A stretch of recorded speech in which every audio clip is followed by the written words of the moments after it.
നമസ്തേ, ഞാൻ V S Krishnaraj. പുത്തൻപുലരിയിലേക്ക് എല്ലാ പ്രേക്ഷകർക്കും സ്വാഗതം. എല്ലാവർക്കും ഒരു ശുഭദിനം ആശംസിക്കുന്നു. പ്രധാന വാർത്തകൾ. വീണ്ടും നിപ്പയോ? കോഴിക്കോട് രോഗലക്ഷണങ്ങളോടെ സ്ത്രീ ചികിത്സയിൽ. മലപ്പുറം സ്വദേശിനിയായ 40-കാരി നിരീക്ഷണത്തിൽ. പകർച്ചപ്പനിയും മഞ്ഞപ്പിത്തവും സംസ്ഥാനത്ത് കുത്തനെ കൂടുന്നു. കൃത്യമായ കണക്കുകൾ നൽകാതെ ആരോഗ്യവകുപ്പ്.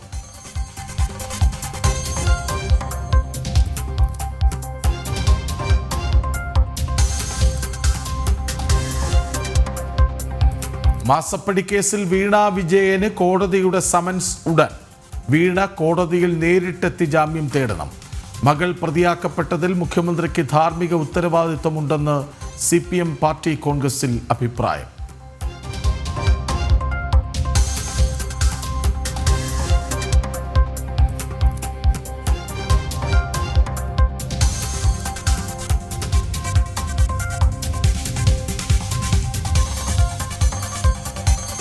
പുതിയ ജനറൽ സെക്രട്ടറിക്കായി CPM-ൽ ചർച്ചകൾ സജീവം. കിസാൻ സഭ ദേശീയ അധ്യക്ഷൻ അശോക് ധാവളെ പരിഗണനയിൽ. MA ബേബിയും പട്ടികയിൽ.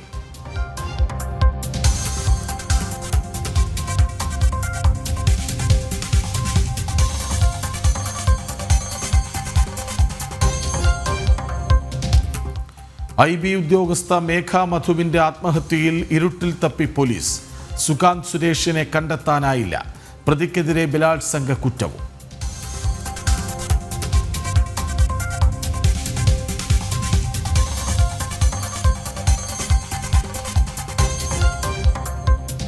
സംസ്ഥാനത്തെ 3872 റേഷൻ കടകൾ നിർത്തലാക്കാൻ ശുപാർശ.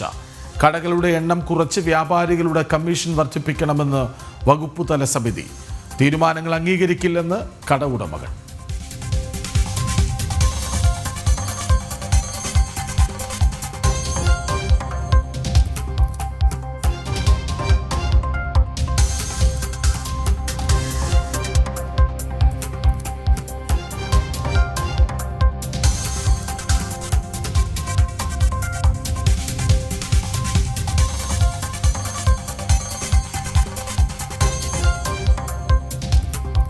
IPL-ൽ മുംബൈ ഇന്ത്യൻസിന് 3ാം തോൽവി.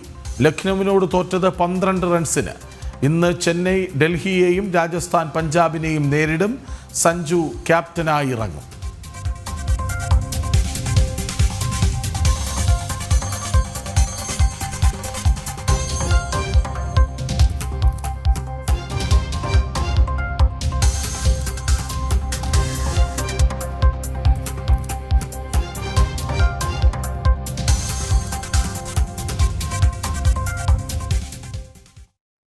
വാർത്തകളിലേക്ക് നമുക്ക് വിശദമായി പോകാം. എല്ലാ ദിവസത്തിൻ്റെയും ശുഭാരംഭം ശബരിമലയിൽ നിന്നായെങ്കിൽ എന്നാഗ്രഹിച്ചു പോവുകയാണ്.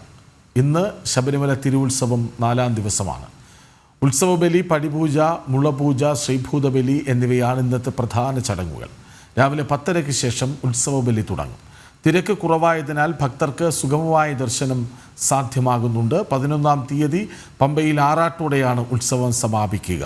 വിവരങ്ങളുമായി മിഥുൻ മുരളി ഒപ്പം ചേരുന്നു. മിഥുൻ, തുടരെ 18 ദിവസങ്ങൾ നട തുറന്നിരിക്കുന്നു. മാത്രമല്ല വിഷു വരാനിരിക്കുന്നു. ഉത്സവത്തിൻ്റെ സമാപനം ഉണ്ടാകും. സ്വാഭാവികമായും ആ ദിവസങ്ങളിലേക്ക് തിരക്ക് കൂടും എന്നുള്ളത് കൊണ്ടാകാം ഇപ്പോൾ അധികം തിരക്കില്ലാത്തത്. ഇന്നെന്തൊക്കെ ചടങ്ങുകൾ? കൃഷ്ണരാജ്, നട തുറന്ന് ആദ്യ ദിവസങ്ങളിൽ ഭക്തർ കൂടുതലായി എത്തുന്നത് ഇന്നാണ്. വാരാന്ത്യമാണ്.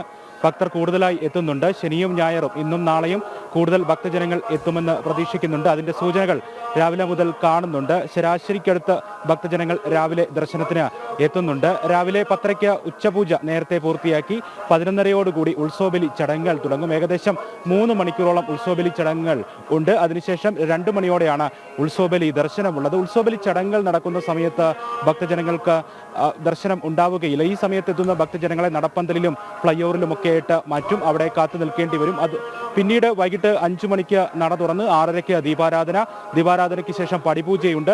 പടിപൂജയുടെ സമയത്ത് ദർശനം ഉണ്ടാവുകയില്ല. ഏകദേശം 1 മണിക്കൂർ. പിന്നീട് രാത്രി ശ്രീഭൂതബലി 1 മണിക്കൂറോളമുണ്ട്. ആ സമയത്തും ഭക്തജനങ്ങൾക്ക് ദർശനം ഉണ്ടാവുകയില്ല. ഇങ്ങനെ ഉത്സവ ചടങ്ങുകൾക്ക് പ്രധാനമായും കൂടുതൽ പ്രാധാന്യമുള്ളത് കൊണ്ടാണ് ഈ ഉത്സവ സമയത്ത് ഭക്തജനങ്ങൾ ധാരാളമായി അങ്ങനെ എത്താത്തത്. മുൻ വർഷങ്ങളിലും സമാനമായ സാഹചര്യമായിരുന്നു. പക്ഷേ 10-ാം തീയതിക്ക് ശേഷം വിഷുവിനോടനുബന്ധിച്ച ദിവസങ്ങളിൽ കൂടുതൽ ഭക്തജനങ്ങൾ എത്തും. വിഷുദിനത്തിലാണ് ഏറ്റവും കൂടുതൽ ഭക്തജനങ്ങൾ മണ്ഡല മകരവിളക്ക് തീർത്ഥാടന കാലം കഴിഞ്ഞാൽ സന്നിധാനത്തേക്ക് എത്തുന്നത്.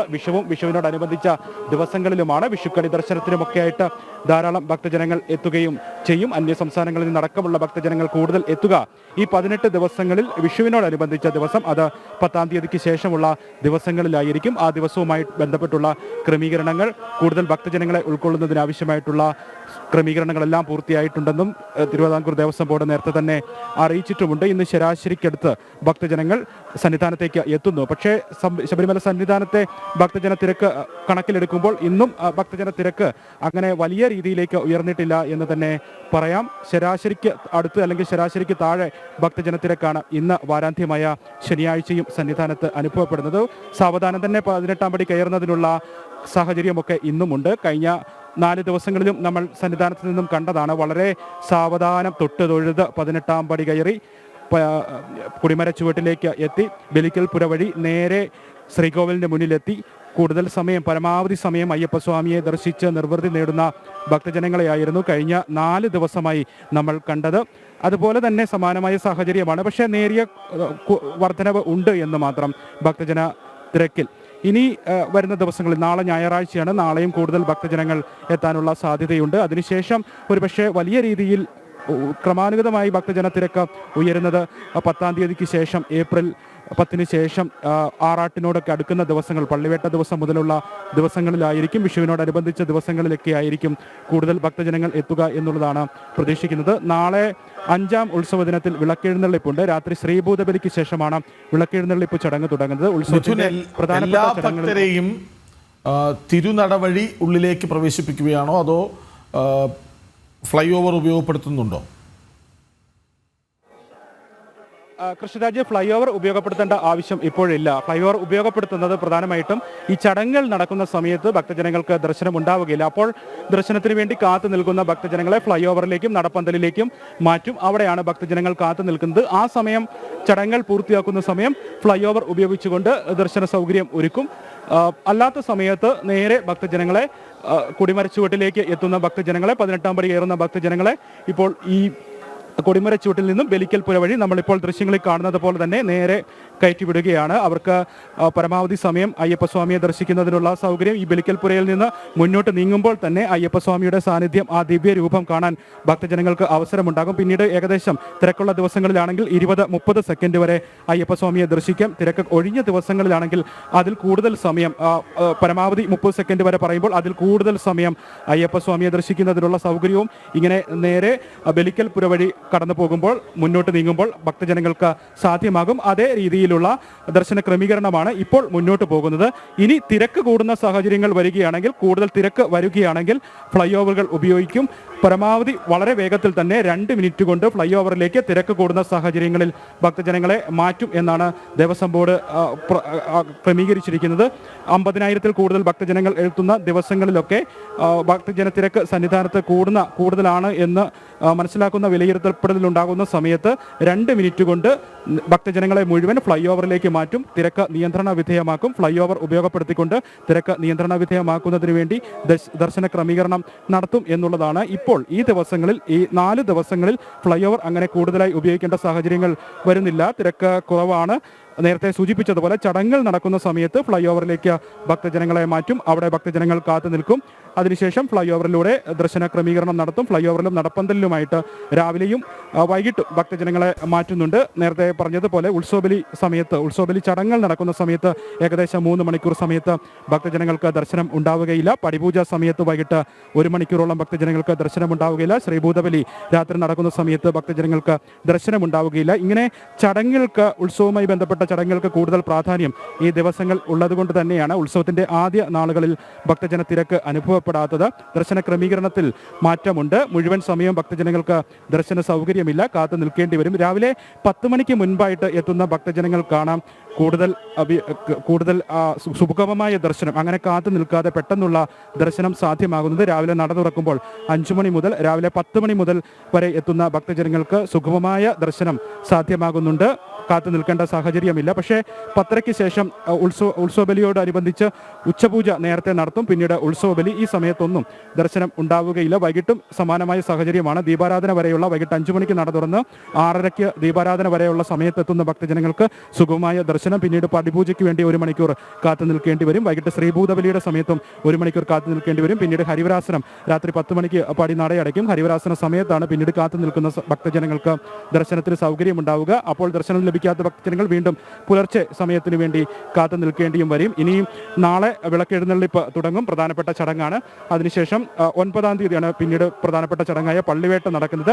10-ാം തീയതിയാണ് പള്ളിവേട്ട ചടങ്ങ് നടക്കുന്നത്. 10-ാം തീയതി രാത്രി 9 മണിക്ക് പള്ളിവേട്ട എഴുന്നള്ളത്ത് ശരംകുത്തിയിലേക്ക് നടക്കും. ശരംകുത്തിയിൽ പള്ളിവേട്ട കഴിഞ്ഞതിന് ശേഷം ഭഗവാൻ തിരികെ എഴുന്നള്ളി ശ്രീകോവിലിന് സമീപത്തുള്ള പ്രത്യേകം ഒരുക്കിയിരിക്കുന്ന പഴുക്ക മണ്ഡപത്തിലാണ് അന്ന് രാത്രി ഭഗവാൻ പള്ളിയുറങ്ങുന്നത്.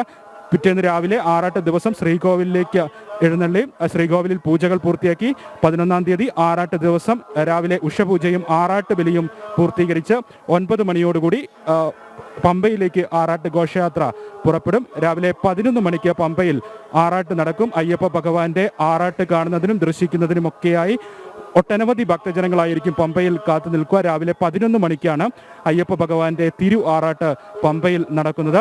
പിന്നീട് വൈകിട്ട് 4 മണിവരെ അയ്യപ്പ ഭഗവാനെ പമ്പ ഗണപതി ക്ഷേത്രത്തിൽ എഴുന്നള്ളിച്ചിരുത്തും. അവിടെ ഭക്തജനങ്ങൾക്ക് ദർശനത്തിനുള്ള സൗകര്യമുണ്ടാകും. വൈകിട്ട് 4 മണിയോടുകൂടി ആറാട്ട് ഘോഷയാത്ര സന്നിധാനത്തേക്ക് പുറപ്പെടും. വൈകിട്ട് ആറാട്ട് ഘോഷയാത്ര സന്നിധാനത്ത് എത്തുമ്പോൾ കൊടിയിറങ്ങും. ഉത്സവം സമാപനമാകും. 10 ദിവസത്തെ അയ്യപ്പ സ്വാമിയുടെ പൈങ്കിരി ഉത്രം ഉത്സവത്തിന് ഏപ്രിൽ 11-ാം തീയതി ആറാട്ട് ഘോഷയാത്ര സന്നിധാനത്ത് എത്തുന്ന സമയം കൊടിയിറങ്ങും. 10 മണിക്ക് ഹരിവരാസനം പാടി നടയടയ്ക്കും. വിഷുപൂജകൾ തുടരുന്നതിനാൽ 12-ാം തീയതി പുലർച്ചെ നട തുറക്കും. 14-ാം തീയതി പുലർച്ചെ 4 മണി മുതലാണ് വിഷുക്കണി ദർശനം. 18-ാം തീയതി വിഷു മേടമാസ പൂജകളെല്ലാം പൂർത്തിയാക്കി നടയടയ്ക്കും. അങ്ങനെ 18 ദിവസത്തെ മണ്ഡല മകരവിളക്ക് തീർത്ഥാടന കാലം കഴിഞ്ഞാൽ ഒരു മിനി തീർത്ഥാടന കാലം എന്ന് വിശേഷിപ്പിക്കാവുന്ന തരത്തിൽ 18 ദിവസം തുടർച്ചയായി നട തുറന്നിരിക്കുന്ന ദിവസങ്ങളിലൂടെയാണ് സന്നിധാനം കടന്നു പോകുന്നത്. ധന്യമാണ് സന്നിധാനം. പടിപൂജയുമൊക്കെ തൊഴുന്നതിന് വേണ്ടി ഒട്ടനവധി ഭക്തജനങ്ങളാണ് ശരണം വിളികളോടെ ശരണമന്ത്രമുഖരിതമായിട്ട് വൈകിട്ട് 18-ാം പടിക്ക് താഴെ കാത്തു നിൽക്കുന്നത്.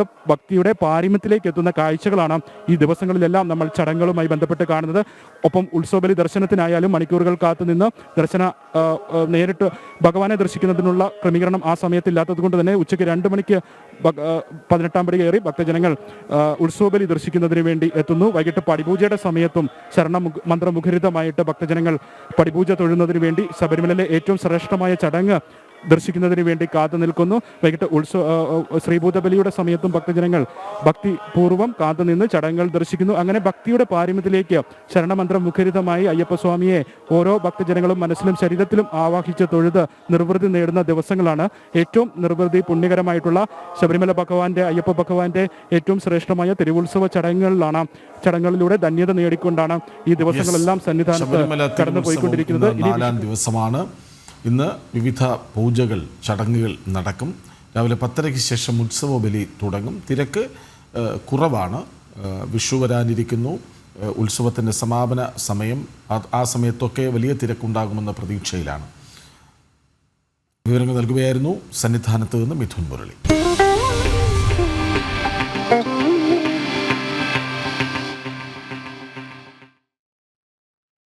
CMRL എക്സാലോജിക് സാമ്പത്തിക തട്ടിപ്പിൽ മുഖ്യമന്ത്രിയുടെ രാജിക്ക് സമ്മർദ്ദമേറുന്നു.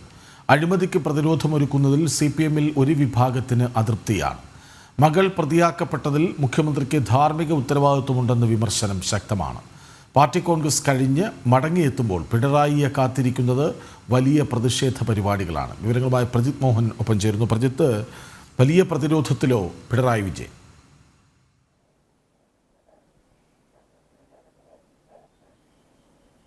അങ്ങനെ തന്നെ പറയേണ്ടി വരും കൃഷ്ണരാജ്. കാരണം സമാനതകളില്ലാത്തൊരു തിരിച്ചടിയാണ് ഇപ്പോൾ ഈ SFIO സ്വന്തം മകളെ പ്രതിയാക്കിയതോടുകൂടി വന്നിരിക്കുന്നത് എന്നുള്ളതാണ്. കാരണം ആദ്യഘട്ടം മുതൽ മുഖ്യമന്ത്രിക്ക് വേണ്ടിയിട്ട് വലിയ പ്രതിരോധം CPM ഒരുക്കിയിരുന്നു. തൻ്റെ മടിയിൽ കനമില്ലെന്നും താൻ ആരോപണങ്ങളെ പുച്ഛിച്ചു തള്ളുന്നതും ഒക്കെ മുഖ്യമന്ത്രി തന്നെ പറയുന്ന സാഹചര്യവും ഉണ്ടായി. എന്നാൽ രാജ്യത്തെ 3 പ്രമുഖരായിട്ടുള്ള അന്വേഷണ ഏജൻസികൾ, സാമ്പത്തിക കുറ്റകൃത്യങ്ങളൊക്കെ അന്വേഷിക്കുന്ന അന്വേഷണ ഏജൻസികൾ കൃത്യമായി ഒരേ കൺക്ലൂഷനിലെത്തിയിരിക്കുന്നു. മാസപ്പടി നൽകിയിരിക്കുന്നു. അത് ആർക്ക് വേണ്ടിയാണ് നൽകിയത് എന്നതടക്കമുള്ള കാര്യങ്ങളിൽ ഒരു വ്യക്തത വന്നിരിക്കുന്നു. പ്രത്യേകിച്ച് വീണ തൈക്കിണ്ടലിനെ പ്രതിയാക്കി SFIO കുറ്റപത്രം സമർപ്പിച്ചതോടുകൂടി ഈ മുഖ്യമന്ത്രിക്ക് വേണ്ടി മകൾക്ക് മാസപ്പടി നൽകിയെന്ന ആരോപണം കൂടിയാണ് തെളിയിക്കപ്പെടുന്നത്. ഈ സാഹചര്യത്തിൽ അത് മുഖ്യമന്ത്രിക്കും ഒപ്പം തന്നെ മരുമകനും മന്ത്രിയുമായ PM മുഹമ്മദ് റിയാസിനും സമ്മാനിക്കുന്നത് വലിയ രാഷ്ട്രീയ തിരിച്ചടി തന്നെയാണ്. നേരത്തെ സൂചിപ്പിച്ചതുപോലെയാണ് ഇതുവരെ പറഞ്ഞ കാര്യങ്ങൾ ചൂണ്ടിക്കാട്ടി മുഖ്യമന്ത്രിക്ക് ആരോപണങ്ങളെ അങ്ങനെ ചിരിച്ചു തള്ളാനാകില്ല എന്നുള്ളതാണ് ഏറ്റവും പ്രധാനപ്പെട്ട സാഹചര്യം എന്നുള്ളത്.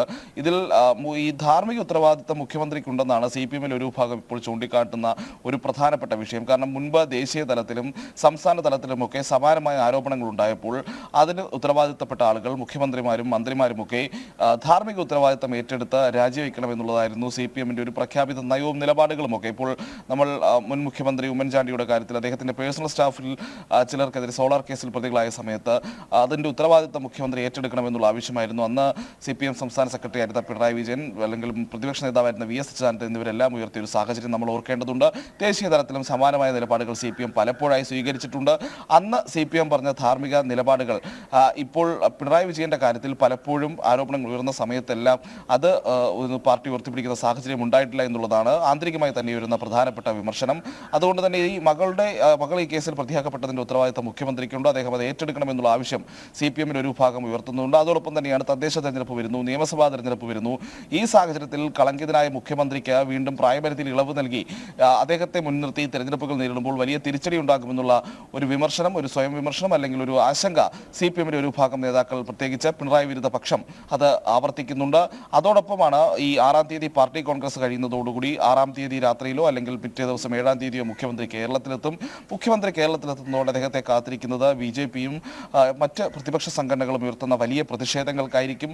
അടുത്ത കാലത്തൊന്നും ഇല്ലാത്ത രീതിയിലുള്ള പ്രതിഷേധം മുഖ്യമന്ത്രിക്കെതിരെ ഉയർത്താൻ തന്നെയാണ്. പ്രത്യേകിച്ച് പ്രതിപക്ഷം കാണുന്നത് ഒരു വീണുകിട്ടിയ അവസരമായിട്ടാണ്. തദ്ദേശ തെരഞ്ഞെടുപ്പ് അടുത്ത് വരുന്നതിന് മുൻപ് തന്നെ സർക്കാരിനെ വീണ്ടും വലിയൊരു പ്രതിരോധത്തിലേക്ക് നയിക്കാൻ കഴിയുന്ന ഒരു സാഹചര്യമുണ്ട്. ഒപ്പം BJP തന്നെ ഈ SFIയുടെ ഈ കുറ്റപത്രം, അല്ലെങ്കിൽ മകളെ പ്രതിയാക്കി, മുഖ്യമന്ത്രിയുടെ മകളെ പ്രതിയാക്കി കുറ്റപത്രം സമർപ്പിച്ചെന്ന റിപ്പോർട്ടുകൾ പുറത്തു വന്നതോടുകൂടി BJP കേരളത്തിലെ എല്ലാ ജില്ലാ കേന്ദ്രങ്ങളിലും മുഖ്യമന്ത്രിയുടെ കോലം കത്തിച്ചുള്ള പ്രതിഷേധങ്ങൾക്കൊക്കെ നേതൃത്വം നൽകുന്ന കാഴ്ച നമ്മൾ കണ്ടു. കഴിഞ്ഞ ദിവസം യുവമോർച്ച സെക്രട്ടേറിയറ്റിലേക്ക് സംഘർഷഭരിതമായ ഒരു മാർച്ച് നടത്തുന്ന സാഹചര്യം ഉണ്ടായി. അങ്ങനെ സമരം, പ്രതിഷേധം, മുഖ്യമന്ത്രിയുടെ രാജി ആവശ്യപ്പെട്ടുള്ള സമ്മർദ്ദവും കടുപ്പിക്കാൻ ഒരുങ്ങുകയാണ് കേരളത്തിലെ എല്ലാ പ്രധാനപ്പെട്ട രാഷ്ട്രീയ സംഘടനകളും എന്നുള്ളതാണ്. കാരണം ആദ്യഘട്ടത്തിൽ പറഞ്ഞതുപോലെ ഒരു സാമ്പത്തിക ക്രമക്കേട് മാത്രമല്ല നടന്നിരിക്കുന്നത് എന്നുള്ള കാര്യത്തിൽ ഏകദേശം വ്യക്തത വന്നിരിക്കുന്നു. ഇപ്പോൾ ആദായനികുതി വകുപ്പാണെങ്കിൽ ശരി, ഇന്ററിം സെറ്റിൽമെന്റ് ബോർഡാണെങ്കിലും ശരി, ROC ആണെങ്കിൽ ശരി, SFIO ആണെങ്കിൽ ശരി, ഏജൻസികളെല്ലാം കൃത്യമായി ഈ മാസപ്പടി ആരോപണം അത് തെളിയിച്ചിരിക്കുന്നു. ആർക്ക് വേണ്ടിയാണ് പണം മകൾ കൈപ്പറ്റിയെന്നടക്കമുള്ള കാര്യങ്ങളിൽ ഒരു വ്യക്തതയും വന്നിരിക്കുന്ന സാഹചര്യത്തിൽ മുഖ്യമന്ത്രിയുടെ രാജി ആവശ്യപ്പെട്ടുള്ള സമ്മർദ്ദം അത് വരും ദിവസങ്ങളിൽ എല്ലാ പ്രതിപക്ഷ പാർട്ടികളിൽ നിന്നും ഉണ്ടാകുമെന്നുള്ള കാര്യത്തിൽ തർക്കമില്ല. കൃഷ്ണരാജ്. പ്രജിത്ത്, ഇതിപ്പോൾ പിണറായിയുടെ തിരുവായ്ക്ക് എതിർവായില്ലാത്ത കാലമെന്നാണല്ലോ വിശേഷിപ്പിക്കപ്പെടുന്നത്. അതായത് മുഖ്യമന്ത്രി തീരുമാനിക്കും, അല്ലെങ്കിൽ പിണറായി തീരുമാനിക്കും പാർട്ടിയിലും സർക്കാരിലും കാര്യങ്ങൾ എന്ന്. പക്ഷേ ഈ മകൾ പ്രതിചേർക്കപ്പെട്ടതിലൂടെ മുഖ്യമന്ത്രി ദുർബലനാകുന്നു.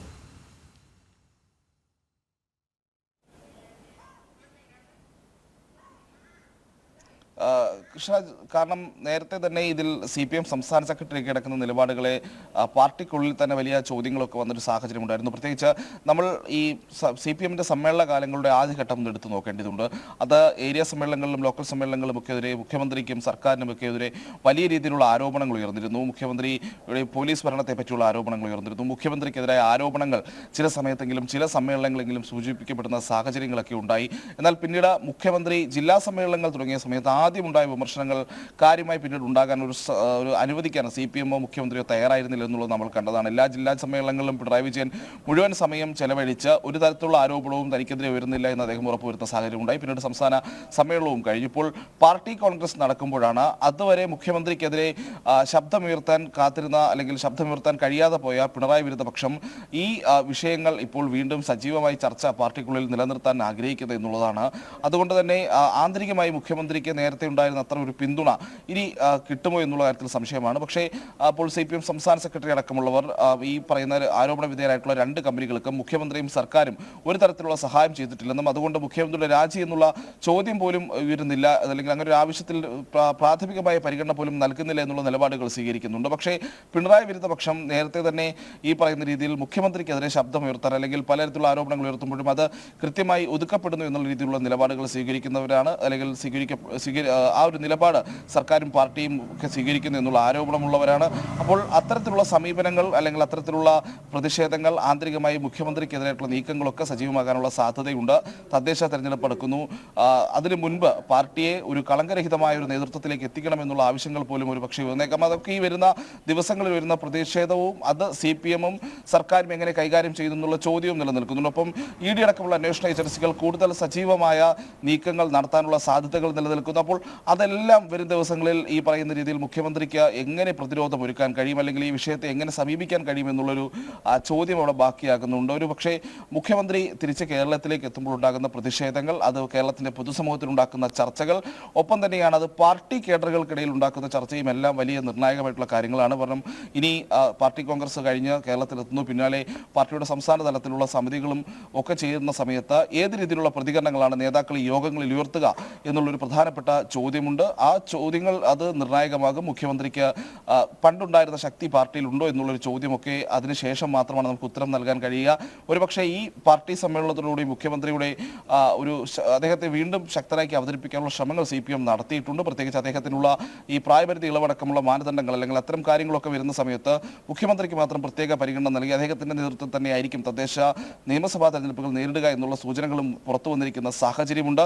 പക്ഷേ അതിലൊക്കെ ഈ പറയുന്ന ഈ പുതിയ അന്വേഷണ റിപ്പോർട്ടും അതോടൊപ്പം തന്നെ ഈ പറയുന്ന ഈ ചാർജ് ഷീറ്റിൽ മുഖ്യമന്ത്രിയുടെ മകളെ പ്രതിയാക്കി കേസെടുത്തിരിക്കുന്നു എന്നുള്ളൊരു കാര്യവും വരുമ്പോൾ അത് നേതാക്കൾ പിണറായി വിരുദ്ധ പക്ഷം എങ്ങനെയാണ് വരും ദിവസങ്ങളിൽ ഈ പറയുന്ന സമ്മേളനങ്ങളിൽ പാർട്ടിയുടെ സംസ്ഥാന സമിതിയിലും സെക്രട്ടേറിയറ്റിലും ഒക്കെ അവതരിപ്പിക്കുക എന്നുള്ളൊരു പ്രധാനപ്പെട്ട ചോദ്യം നിലനിൽക്കുന്നുണ്ട്. ഈ വിഷയത്തിൽ മുഖ്യമന്ത്രിയുടെ മകൾ പ്രതിയാക്കപ്പെട്ട വിഷയത്തിൽ ഉറപ്പായും പ്രതിരോധത്തിന് CPM ശ്രമിക്കുന്നുണ്ടാകും. പാർട്ടിക്കുള്ളിൽ വ്യത്യസ്ത അഭിപ്രായങ്ങളുണ്ടെങ്കിലും മുഖ്യമന്ത്രിയുടെ രാജിക്ക് സമ്മർദ്ദമേറുന്നുണ്ടെങ്കിലും പ്രതിരോധിക്കാൻ പാർട്ടി ഉറപ്പായും ശ്രമിക്കുമല്ലോ. അതിനെ പ്രതിരോധമെന്ന് പറയണോ ന്യായീകരണം എന്ന് പറയണോ?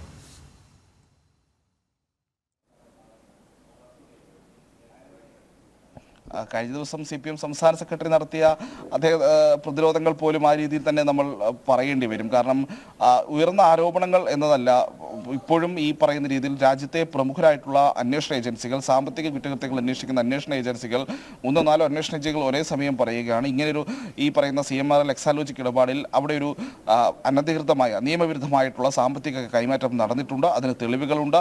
ഈ പറയുന്ന രീതിയിൽ നമ്മൾ മാസപ്പടി എന്ന് വിളിക്കുന്ന രീതിയിലുള്ള പണം വീണ തൈക്കണ്ടിയിൽ കൈപ്പറ്റിയിട്ടുണ്ട് എന്നുള്ള ഈ 3 അന്വേഷണ ഏജൻസികളും പറയുമ്പോൾ കുറ്റകൃത്യം കൃത്യമായി തെളിഞ്ഞു എന്നുള്ള അവരുടെ അന്വേഷണ റിപ്പോർട്ടിന്റെ അടിസ്ഥാനത്തിൽ അവർ അതിനൊരു ചാർജ് ഷീറ്റ് നൽകുകയും അതിൽ ഈ പറയുന്ന രീതിയിൽ മുഖ്യമന്ത്രിയുടെ മകളെ പ്രതിയാക്കുകയും ചെയ്യുമ്പോഴും ഇപ്പോഴും പാർട്ടി സംസ്ഥാന സെക്രട്ടറിയൊക്കെ പറയുന്നത് ഇതിൽ സർക്കാർ നേരിട്ട് ഒരു സഹായവും ഈ പറയുന്ന ആരോപണ വിധേയരായിട്ടുള്ള മുഖ്യമന്ത്രിയുടെ മകൾക്കൊപ്പം ഈ പറയുന്ന മാസപ്പടി കേസിൽ ആരോപണ വിധേയരായിട്ടുള്ള കമ്പനികൾക്ക് നൽകിയിട്ടില്ല. അതുകൊണ്ട് ഇത് മുഖ്യമന്ത്രിയുടെ തെറ്റൽ അല്ലെങ്കിൽ മുഖ്യമന്ത്രിക്കെതിരെ യാതൊരു ആരോപണങ്ങളും ഉന്നയിക്കാൻ കഴിയില്ല. ഒപ്പം തന്നെയാണ് പറയുന്നത് രാഷ്ട്രീയ പ്രേരിതമായ അന്വേഷണമാണ് എന്നതടക്കമുള്ള ചില സ്ഥിരം നമ്പറുകൾ അല്ലെങ്കിൽ സ്ഥിരം രീതിയിലുള്ള പ്രതിരോധങ്ങൾ മാത്രമാണ് ഒരുക്കുന്നത്. അതിൽ അപ്പുറത്തേക്ക് ശക്തമായ ഒരു പ്രതിരോധം CPM ഒരുക്കുന്നതായി നമുക്ക് ഈ ഘട്ടത്തിൽ കാണാൻ കഴിയുന്നില്ല. അത് വരും ദിവസങ്ങളിൽ എങ്ങനെയാണ് CPM മുഖ്യമന്ത്രിക്ക് വേണ്ടി കൂടുതൽ പ്രതിരോധ മാർഗങ്ങൾ സ്വീകരിക്കുന്നു എന്നതനുസരിച്ചിരിക്കും പാർട്ടി എത്രത്തോളം ശക്തമായി മുഖ്യമന്ത്രിയെ പൊതുവിടങ്ങളിൽ പ്രതിരോധിക്കുന്നു എന്നുള്ളത് നമ്മൾ അറിയാൻ. കാരണം സാധാരണഗതിയിൽ ഇത്തരം ചില വിഷയങ്ങൾ ഉണ്ടാകുമ്പോൾ CPMന്റെ വിശദീകരണ യോഗങ്ങളൊക്കെ ഉണ്ടാകാറുണ്ട്. CPM ഒറ്റക്കെട്ടായി ഒരു വിഷയത്തിൽ ഒരാളെ പ്രതിരോധിക്കുന്നുണ്ടെങ്കിൽ അല്ലെങ്കിൽ ഒരു സംരക്ഷണ കവചം ഒരുക്കുന്നുണ്ടെങ്കിൽ അതിനുവേണ്ടി CPM പ്രാദേശിക തലങ്ങളടക്കം വിശദീകരണ യോഗങ്ങളൊക്കെ നടക്കാനുള്ള സാധ്യതയുണ്ട്. അങ്ങനെ നടത്തുന്നുണ്ടോ എന്നുള്ളതാണ്. അതോടൊപ്പം തന്നെ യുവജന സംഘടനകളടക്കം മുഖ്യമന്ത്രിക്ക് പ്രതിരോധം ഒരുക്കി പൊതുനിരത്തിൽ ഇറങ്ങുമോ എന്നുള്ള ചോദ്യങ്ങൾ ബാക്കി നിൽക്കുന്നുണ്ട്. അപ്പോൾ അതൊക്കെ CPM-ന്റെ ഒരു സാധാരണ ശൈലിയാണ്, അല്ലെങ്കിൽ സാധാരണ രീതിയാണ്. അപ്പോൾ അത്തരം നടപടികളിലേക്ക് CPM പോകുകയാണെങ്കിൽ മാത്രം നമുക്ക് പറയാൻ കഴിയും CPM ഒറ്റക്കെട്ടായി മുഖ്യമന്ത്രിക്ക് സംരക്ഷണ കവചം ഒരുക്കുന്നു എന്നുള്ളത്. അല്ലെങ്കിൽ അത് അത്തരം ശക്തമായി പൊതുമണ്ഡലത്തിൽ മുഖ്യമന്ത്രിക്ക് ഒരു പ്രതിരോധം ഒരുക്കുന്ന ഒരു സാഹചര്യം നമ്മൾ കാണുന്നില്ലെങ്കിൽ കൃത്യമായി നമുക്ക് വരും ദിവസങ്ങളിൽ വിലയിരുത്തി പറയാൻ കഴിയും മുഖ്യമന്ത്രിക്ക് സംരക്ഷണം ഒരുക്കുന്ന പഴയ സാമ്പത്തിക തട്ടിപ്പിൽ മുഖ്യമന്ത്രിയുടെ രാജിക്ക് സമ്മർദ്ദമേറുന്നു. അഴിമതിക്ക് പ്രതിരോധം ഒരുക്കുന്നതിൽ CPM-ലെ ഒരു വിഭാഗത്തിന് വലിയ അതൃപ്തിയാണ്. അത് പാർട്ടി കോൺഗ്രസിലടക്കം ഉറക്കെ കേൾക്കുന്നുണ്ട് എന്നാണ് മനസ്സിലാക്കുന്നത്. വിവരങ്ങൾ നൽകുകയായിരുന്നു പ്രജിത് മോഹനൻ. മാസപ്പടി കേസിൽ മുഖ്യമന്ത്രിയുടെ മകൾ വീണയ്ക്ക് കോടതി സമൻസ് നൽകും. Ernakulam judicial first class magistrate കോടതിയാണ് സമൻസ് നൽകുക. വീണയടക്കമുള്ള പ്രതികൾ കോടതിയിൽ ഹാജരായി ജാമ്യമെടുക്കണം. വിവരങ്ങളുമായി സുധീഷ് ഗോപാൽ ഒപ്പം ചേരുന്നു. സുധീഷ്, പറയൂ.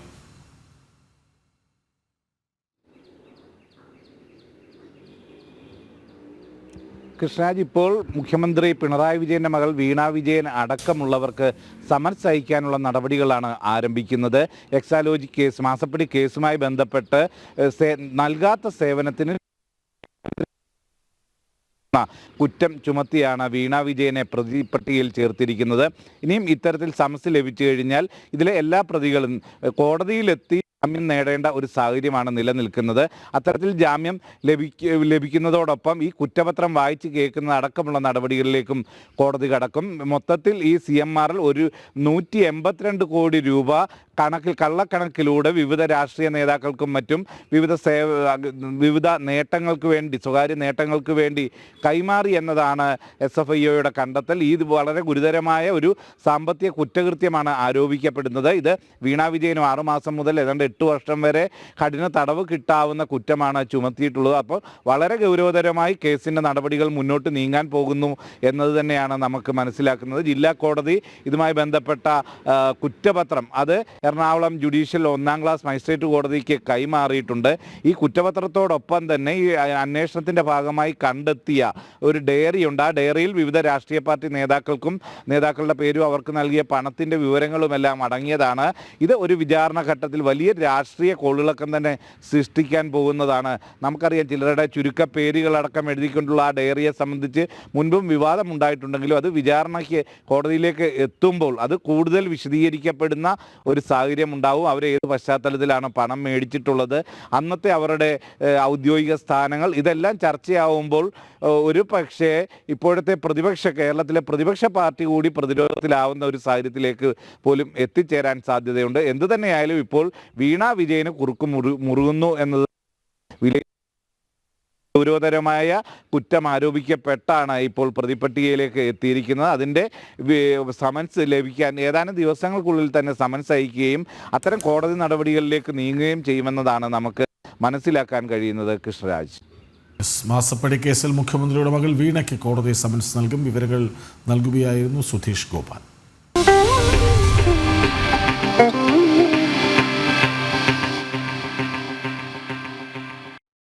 രാജ്യാന്തരം.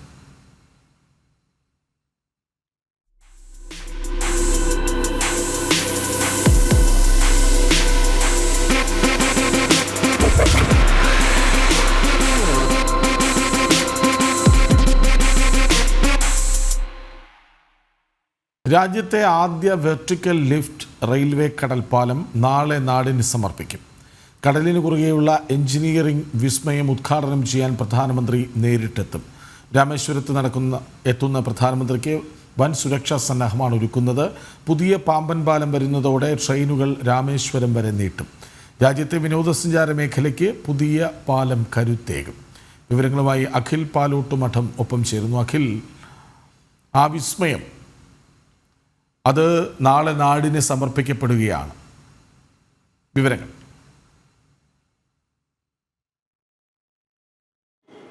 Krishnaraja, good morning. രാജ്യത്തെ തന്നെ ആദ്യത്തെ ഇലക്ട്രിക്കൽ വെർട്ടിക്കൽ ലിഫ്റ്റ് കടൽപ്പാലമാണ്, അല്ലെങ്കിൽ റെയിൽവേ പാലമാണ് നാളെ രാജ്യത്തിനായി രാജ്യത്തിന്റെ പ്രധാന സേവകൻ നരേന്ദ്ര ദാമോദർ ദാസ് മോദി സമർപ്പിക്കാൻ പോകുന്നത്. അത് നടക്കുന്ന രാമേശ്വരത്താണ് ഞാനിപ്പോൾ ഉള്ളത്. ആ പാമ്പൻ പാലം അവിടുത്തെ ഫ്ലാഗ് ഓഫ് ചെയ്തതിനു ശേഷം ഞാനിപ്പോൾ നിൽക്കുന്ന ഈ രാമേശ്വരം ക്ഷേത്രത്തിന്റെ തന്നെ ഒരു ഓഡിറ്റോറിയമായിട്ടുള്ള അരുൺമുഖൽ ഒരു ഗ്രൗണ്ട് ഉണ്ട്. ആ ഗ്രൗണ്ടിലാണ് നാളെ പൊതുയോഗം നടക്കുക. വലിയ സുരക്ഷാ ക്രമീകരണങ്ങളോടുകൂടിയാണ് മോദിയെ വരവേൽക്കുന്നതിലേക്ക് വേണ്ടി, രാജ്യത്തിന്റെ പ്രധാനമന്ത്രിയെ വരവേൽക്കുന്നതിലേക്ക് വേണ്ടി തമിഴ്നാട് ഒരുങ്ങിയിരിക്കുന്നത്. വലിയ സുരക്ഷാ ക്രമീകരണങ്ങളോട്, അതായത് SPGക്കും അതുപോലെ തന്നെ മറ്റു കേന്ദ്ര സേനാംഗങ്ങൾക്കും പുറമെ ഏകദേശം 400-ൽ പരം സംസ്ഥാന പോലീസ് അംഗങ്ങളും കര, വ്യോമയാന, നാവിക സേനാംഗങ്ങളുടെയും ഒക്കെ തന്നെ നേതൃത്വത്തിലുള്ള വലിയ സുരക്ഷാ ക്രമീകരണങ്ങളുടെ നടുവിലേക്കാണ് അദ്ദേഹം വരിക. കാരണം അദ്ദേഹം ഇന്ന്, നരേന്ദ്രമോദി ഇന്ന്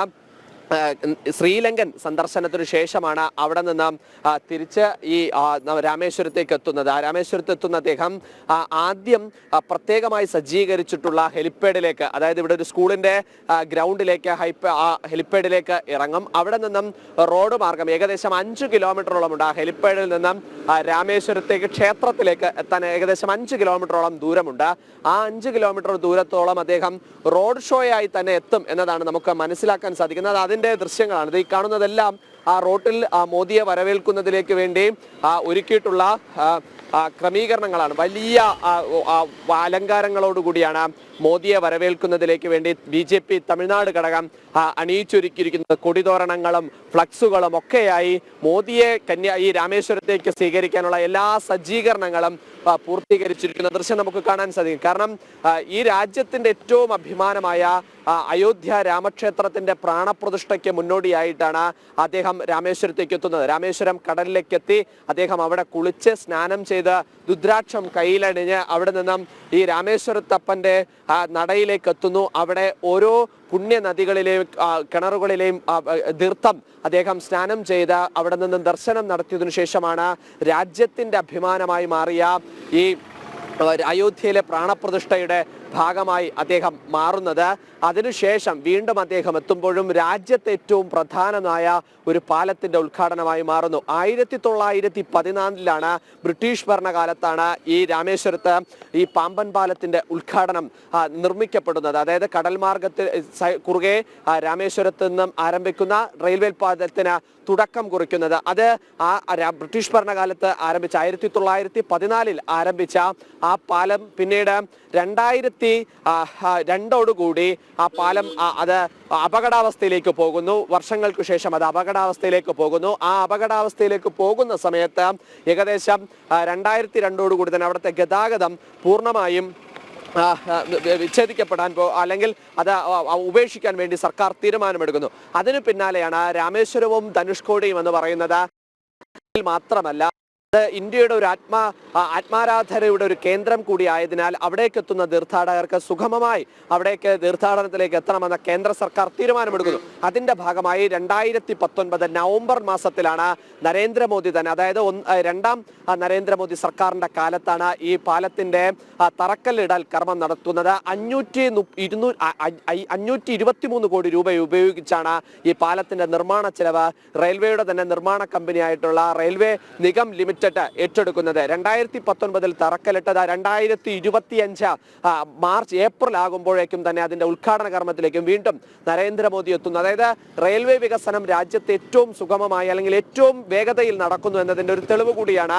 2.5 കിലോമീറ്റർ ദൂരത്തിൽ ഏകദേശം 99ഓളം 100ഓളം വരുന്ന പില്ലറുകളാണ് ഈ റെയിൽവേ പാതത്തിന്റെ ഭാഗമായി സ്ഥാപിക്കപ്പെട്ടിട്ടുള്ളത്. അങ്ങനെ വലിയ ക്രമീകരണങ്ങളോടുകൂടിയാണ് നാളെ രാജ്യത്തെ ആദ്യത്തെ ഇലക്ട്രിക്കൽ വെർട്ടിക്കൽ ലിഫ്റ്റ് റെയിൽവേ പാതത്തിന്റെ ഉദ്ഘാടന കർമ്മം മോദി നിർവഹിക്കാൻ പോകുന്നത്. അതിനോടൊപ്പം തന്നെ അതിന്റെ ആ പാലത്തിന്റെ നിർമ്മാണ പ്രവർത്തനത്തെ പറ്റുകയാണെങ്കിൽ ഭാവിയിൽ വിദൂരതയിൽ റെയിൽവേ പാലമൊക്കെ തന്നെ വൈദ്യുതീകരണപ്പെട്ടാൽ ആ വൈദ്യുതീകരണപ്പെടുമ്പോഴുള്ള സജ്ജീകരണങ്ങൾ കൂടി മനസ്സിലാക്കിയാണ് ആ പാലത്തിന്റെ നിർമ്മാണം എന്നതും ഏറെ പ്രധാനപ്പെട്ടതാണ്. കാരണം ആ വെർട്ടിക്കൽ, അതായത് കേന്ദ്ര സർക്കാരിന്റെ ദീർഘവീക്ഷണത്തിന്റെ മറ്റൊരു അടയാളമായി മാറുന്നു പുതിയ പാമ്പൻ പാലം, അല്ലേ?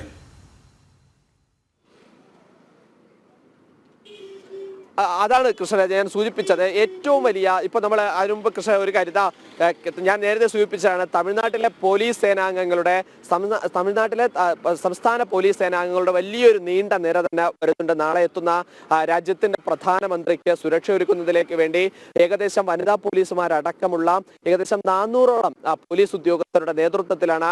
അതായത് അദ്ദേഹം ഹെലികോപ്റ്ററിൽ ഇറങ്ങുന്ന സ്ഥലം മുതൽ ഈ രാമേശ്വരം ക്ഷേത്രവും പരിസരവും ഈ ഗ്രൗണ്ടും എല്ലാമായി ഏകദേശം 400ഓളം വരുന്ന പോലീസ് ഉദ്യോഗസ്ഥർ സുരക്ഷ ഒരുക്കുന്നുണ്ട്. തമിഴ്നാട്ടിലെ വിവിധ പ്രദേശങ്ങളിൽ നിന്നായി ഏകദേശം ലക്ഷക്കണക്കിനുള്ള പാർട്ടി പ്രവർത്തകർ ഇവിടേക്ക് എത്തിച്ചേരുമെന്നുള്ള ഒരു കണക്കുകൂട്ടൽ പോലീസിനുണ്ട്. അതുകൊണ്ട് തന്നെ അത്തരത്തിലുള്ള ഒരു സുരക്ഷാ ക്രമീകരണങ്ങളാണ് പോലീസിന്റെ ഭാഗത്ത് നിന്ന് ഏർപ്പെടുത്തിയിരിക്കുന്നത്. ഞാൻ നേരത്തെ കൃഷ്ണരാജ് ചോദിച്ചതിന് കൃഷ്ണരാജ് അതിൽ ഏറ്റവും പ്രധാനപ്പെട്ടത് ആ പാലം പൊക്കാനും താക്കാനും, ഞാൻ നേരത്തെ സൂചിപ്പിച്ചു ഇലക്ട്രിക്കലാണ്, ആ പാലം പൊക്കാനും താക്കാനും സാധിക്കും. അതായത് രാമേശ്വരം എന്ന് പറയുന്നത് കടൽ മാർഗമാണ്, നിരവധിയായ മത്സ്യബന്ധന തൊഴിലാളികളുണ്ട്, അതുപോലെ തന്നെ കടൽ മാർഗമായ വ്യാപാര സംവിധാനങ്ങളെല്ലാം തന്നെ ഉണ്ട്. അതുകൊണ്ട് തന്നെ അവിടേക്ക് എത്തുക എന്നുള്ളത് ഒരു വാണിജ്യ മേഖല കൂടിയാണ്. അതുകൊണ്ട് തന്നെയാണ് ആ വാണിജ്യ മേഖലയിലേക്ക് ഒരു റെയിൽവേ പാലം നിർമ്മിക്കുമ്പോൾ അതിന്റെ കൃത്യത മനസ്സിലാക്കുക എന്നുള്ളത്. അതുകൊണ്ടാണ് ആ പാലം ഇലക്ട്രിക്കലായി അത് ഉയർത്താനും താഴ്ത്താനും കഴിയുന്ന വിധത്തിലേക്കുള്ള ഒരു ക്രമീകരണം ഏർപ്പെടുത്തിയിരിക്കുന്നത്. ഏകദേശം 3 അടിയോളമാണ്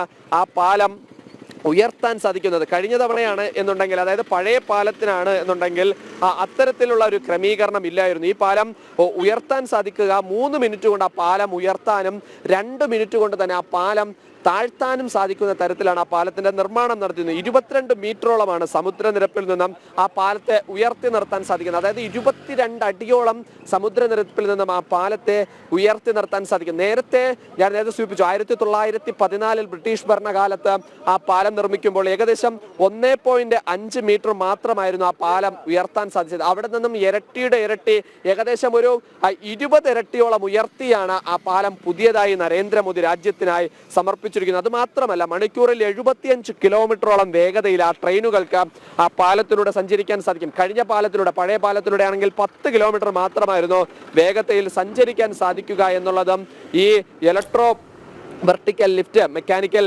വെർട്ടിക്കൽ ലിഫ്റ്റ് പാലത്തിന്റെ ഒരു സവിശേഷതയായി നമുക്ക് പ്രേക്ഷകരുമായി പങ്കുവെക്കാൻ സാധിക്കും. എന്തായാലും രാമേശ്വരം നാളെ നരേന്ദ്രമോദിയുടെ സന്ദർശനവുമായി ബന്ധപ്പെട്ട് വലിയ സുരക്ഷാ വലയത്തിനുള്ളിലാണ്. അതുപോലെ പാർട്ടി പ്രവർത്തകരെ സംബന്ധിച്ചിടത്തോളം മോദി വീണ്ടും രാജ്യത്തിന് പ്രധാനമായ ഒരു നാഴികക്കല്ലിന്റെ ഭാഗമായി തീരാൻ അത് രാമേശ്വരത്തേക്ക് എത്തുന്നു.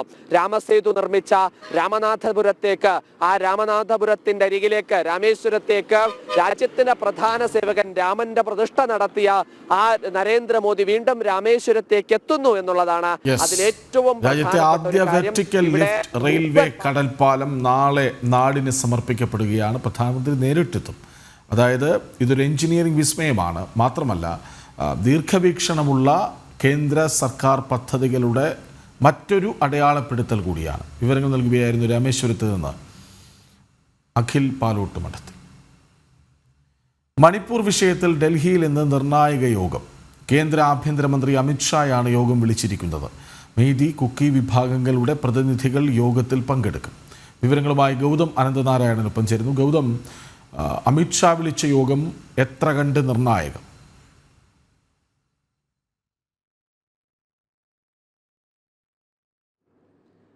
കൃഷ്ണരാജ്, മണിപ്പൂരിൽ സമാധാനം പൂർണ്ണമായി പുനഃസ്ഥാപിക്കുവാനുള്ള എല്ലാ ശ്രമങ്ങളും കേന്ദ്ര സർക്കാരിൻ്റെ ഭാഗത്ത് നിന്ന് നടക്കുകയാണ്. നിലവിൽ രാഷ്ട്രപതി ഭരണം ഏർപ്പെടുത്തിയതിന് ശേഷം മണിപ്പൂർ പൊതുവെ ശാന്തമാണ്. വലിയ അക്രമങ്ങളോ കലാപം കൂടുതൽ സ്ഥലങ്ങളിലേക്ക് വ്യാപിക്കുന്നതായോ റിപ്പോർട്ട് ചെയ്തിട്ടില്ല. രാഷ്ട്രപതി ഭരണം വന്നതിന് ശേഷം ചില ഒറ്റപ്പെട്ട അക്രമ സംഭവങ്ങൾ മാത്രമേ അങ്ങിങ്ങായി റിപ്പോർട്ട് ചെയ്തിട്ടുള്ളൂ. അല്ലാതെ ഒരു വലിയ ആക്രമണത്തിലേക്ക് കാര്യങ്ങൾ പോകുന്നില്ല. അതൊരു ശുഭസൂചനയാണ്.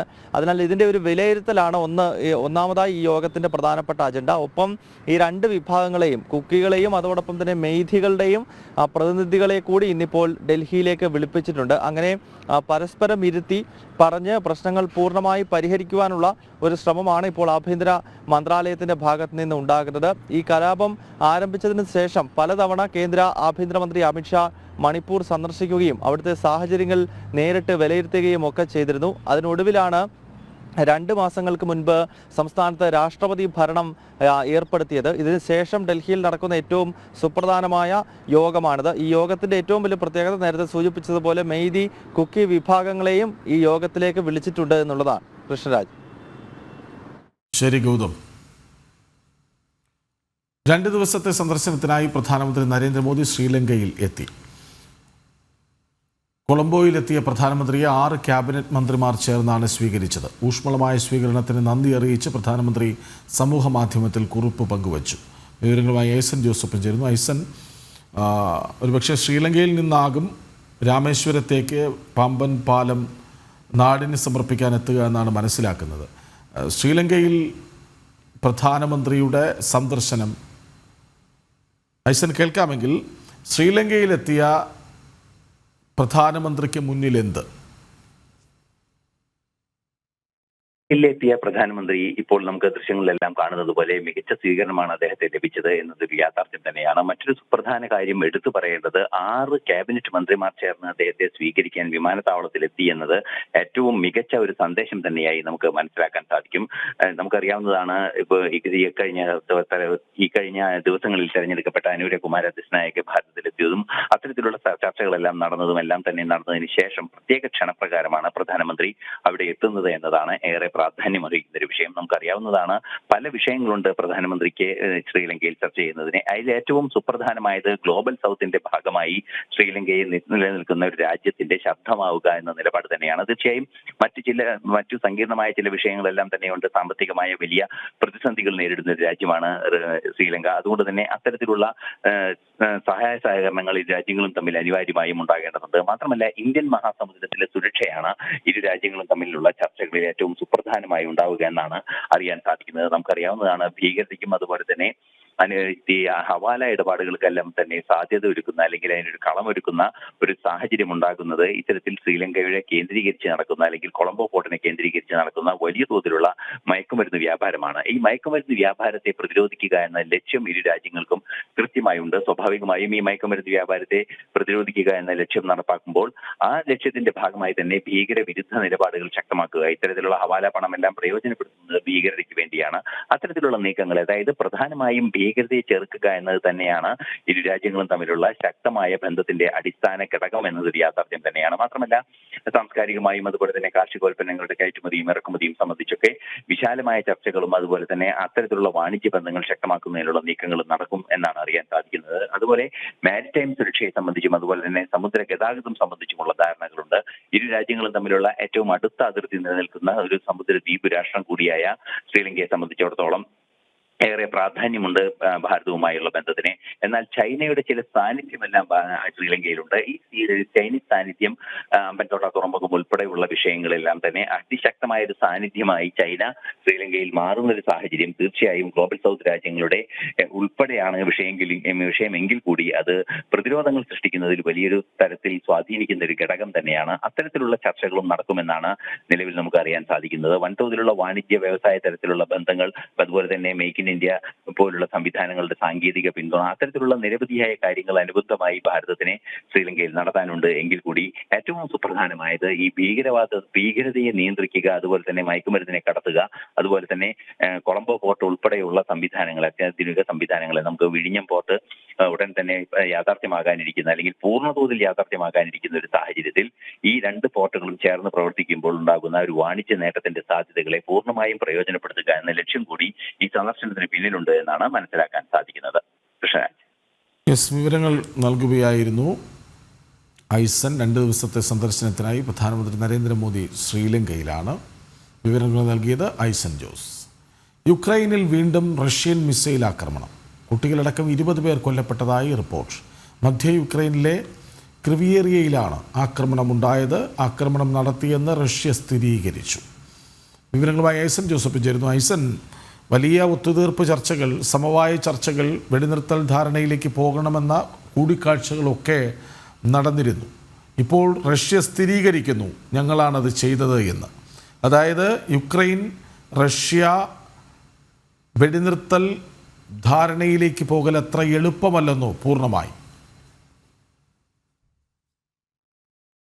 യുക്രൈൻ റഷ്യ വെടിനിർത്തൽ ധാരണ പൂർണ്ണമാവുക എളുപ്പമല്ല എന്നതിനേക്കാൾ കുറെ കൂടി ആ പ്രശ്നം സങ്കീർണമാകുന്നു എന്നൊരു യാഥാർത്ഥ്യം കൂടി നിലനിൽക്കുന്നുണ്ട്. മറ്റൊരു പ്രധാന വിഷയം എടുത്തു പറയേണ്ടത് ഭാഗികമായ വെടിനിർത്തൽ ഇരു രാജ്യങ്ങൾക്ക് തമ്മിലിടയിൽ നിലനിൽക്കുകയും ചെയ്യുന്നുണ്ട് എന്നതൊരു യാഥാർത്ഥ്യം തന്നെയാണ്. നമുക്കറിയാവുന്നതാണ്, കരിങ്കടലിലെ വെടിനിർത്തലിനുള്ള ധാരണ ഇരു രാജ്യങ്ങളും അംഗീകരിച്ചിരുന്നു. സ്വാഭാവികമായും 3ഓളം അന്താരാഷ്ട്ര തുറമുഖങ്ങളെല്ലാം തന്നെ യുക്രൈന്റെ ഇതുവഴി തുറന്നു കിട്ടുകയും സ്വാഭാവികമായും റഷ്യയുടെ തുറമുഖങ്ങളെല്ലാം തന്നെ തുറക്കാനുള്ളൊരു സാഹചര്യം ഉണ്ടാവുകയും അതുപോലെ ഈ എണ്ണ വിൽപ്പനയും സംബന്ധിച്ചുള്ള വിഷയങ്ങളിലെല്ലാം തന്നെ കാര്യമായ ഇടപെടൽ നടക്കാനുള്ള ഒരു സാധ്യത കരിങ്കടലിലെ വെടിനിർത്തൽ ധാരണ നടപ്പായതോടെ യാഥാർത്ഥ്യമായിരുന്നു. മറ്റൊരു സുപ്രധാന വിഷയം എടുത്തു പറയേണ്ടത് റഷ്യ ഇവിടെ വൈദ്യുതോൽപാദന കേന്ദ്രങ്ങൾ ആക്രമിക്കില്ല, അത്തരത്തിലുള്ള ആറ്റോമിക് സെന്ററുകളിലൊന്നും ആക്രമണം നടത്തില്ല എന്ന റഷ്യയുടെ ധാരണയാണ്. ഇത്തരത്തിൽ 2 ഘട്ടങ്ങളിലായി പരിശോധിക്കുമ്പോൾ വെടിനിർത്തൽ ധാരണ പ്രായോഗികമായി നടപ്പായ 2 ഭാഗികമായ ഘടകങ്ങളുണ്ട് എന്നതൊരു യാഥാർത്ഥ്യമാണ്. എങ്കിൽ കൂടി മധ്യ യുക്രൈൻ നഗരത്തിൽ നടന്ന ഈ ആക്രമണം അതിസങ്കീർണമായ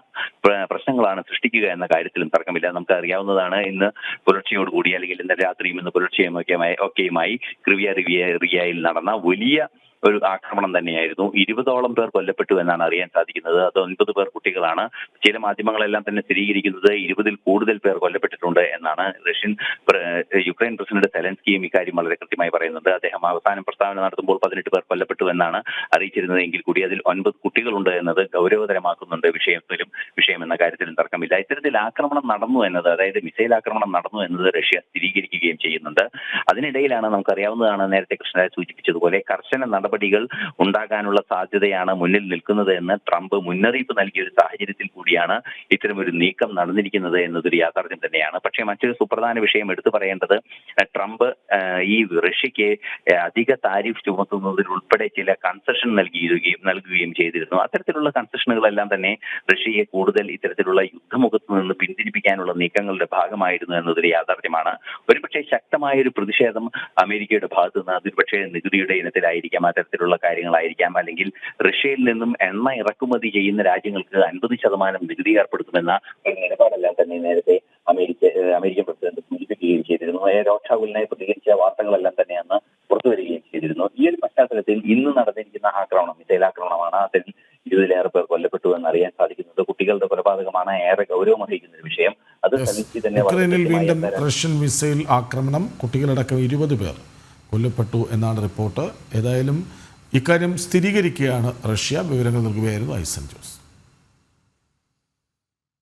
വിദേശ നാണയ വിനിമയ ചട്ടലംഘനവുമായി ബന്ധപ്പെട്ട് ഗോകുലം ഗ്രൂപ്പ് സ്ഥാപനങ്ങളിൽ ED റെയ്ഡ് ഇന്നും തുടരും. ചെന്നൈ കോടാമ്പക്കത്തെ ഓഫീസിലും വീട്ടിലും ഇന്നലെ 14 മണിക്കൂർ നീണ്ട പരിശോധന അർദ്ധരാത്രിയോടെയാണ് പൂർത്തിയായത്. ഗോകുലം ഗ്രൂപ്പ് ചെയർമാൻ ഗോകുലം ഗോപാലനെ കോഴിക്കോടും ചെന്നൈയിലുമായി 7.5 മണിക്കൂറിലേറെ നേരം ചോദ്യം ചെയ്തു. വിവരങ്ങളുമായി അരുൺ കൊടുങ്ങൂറൊപ്പം ചേരുന്നു. അരുൺ, വിവരങ്ങൾ. ഇന്നും ഈ പരിശോധന തുടരാനുള്ള ഒരു സാധ്യത തന്നെയാണ് നിലവിൽ കാണുന്നത്. അതിലേറ്റവും പ്രധാനമായി പറയുന്നത്, കഴിഞ്ഞ 2-3 വർഷമായി നിരവധി പരാതികൾ ഈ ഗോകുലം ഗ്രൂപ്പിനെതിരെ വന്നിരുന്നു, ഈ ചിട്ടി നടത്തിപ്പിനെതിരെ വന്നിരുന്നു. ഇതിന്റെ ഒരു അടിസ്ഥാനത്തിൽ ഈ വർഷങ്ങളായി നീണ്ട ഒരു പരിശോധനയുടെ ഒരു അവസാനത്തിലേക്കാണ് ഈ വിശദമായ ഒരു പരിശോധനയും റെയ്ഡും എല്ലാം തന്നെ വന്നിരിക്കുന്നത്. ഇതിന്റെ പശ്ചാത്തലത്തിലാണ് ഇന്നലെ പുലർച്ചെ മുതൽ ചെന്നൈയിലും അതോടൊപ്പം തന്നെ കോഴിക്കോട്ടെ കോർപ്പറേറ്റ് ഓഫീസിലും എല്ലാം തന്നെ ഈ റെയ്ഡ് നടത്തിയിരുന്നത്.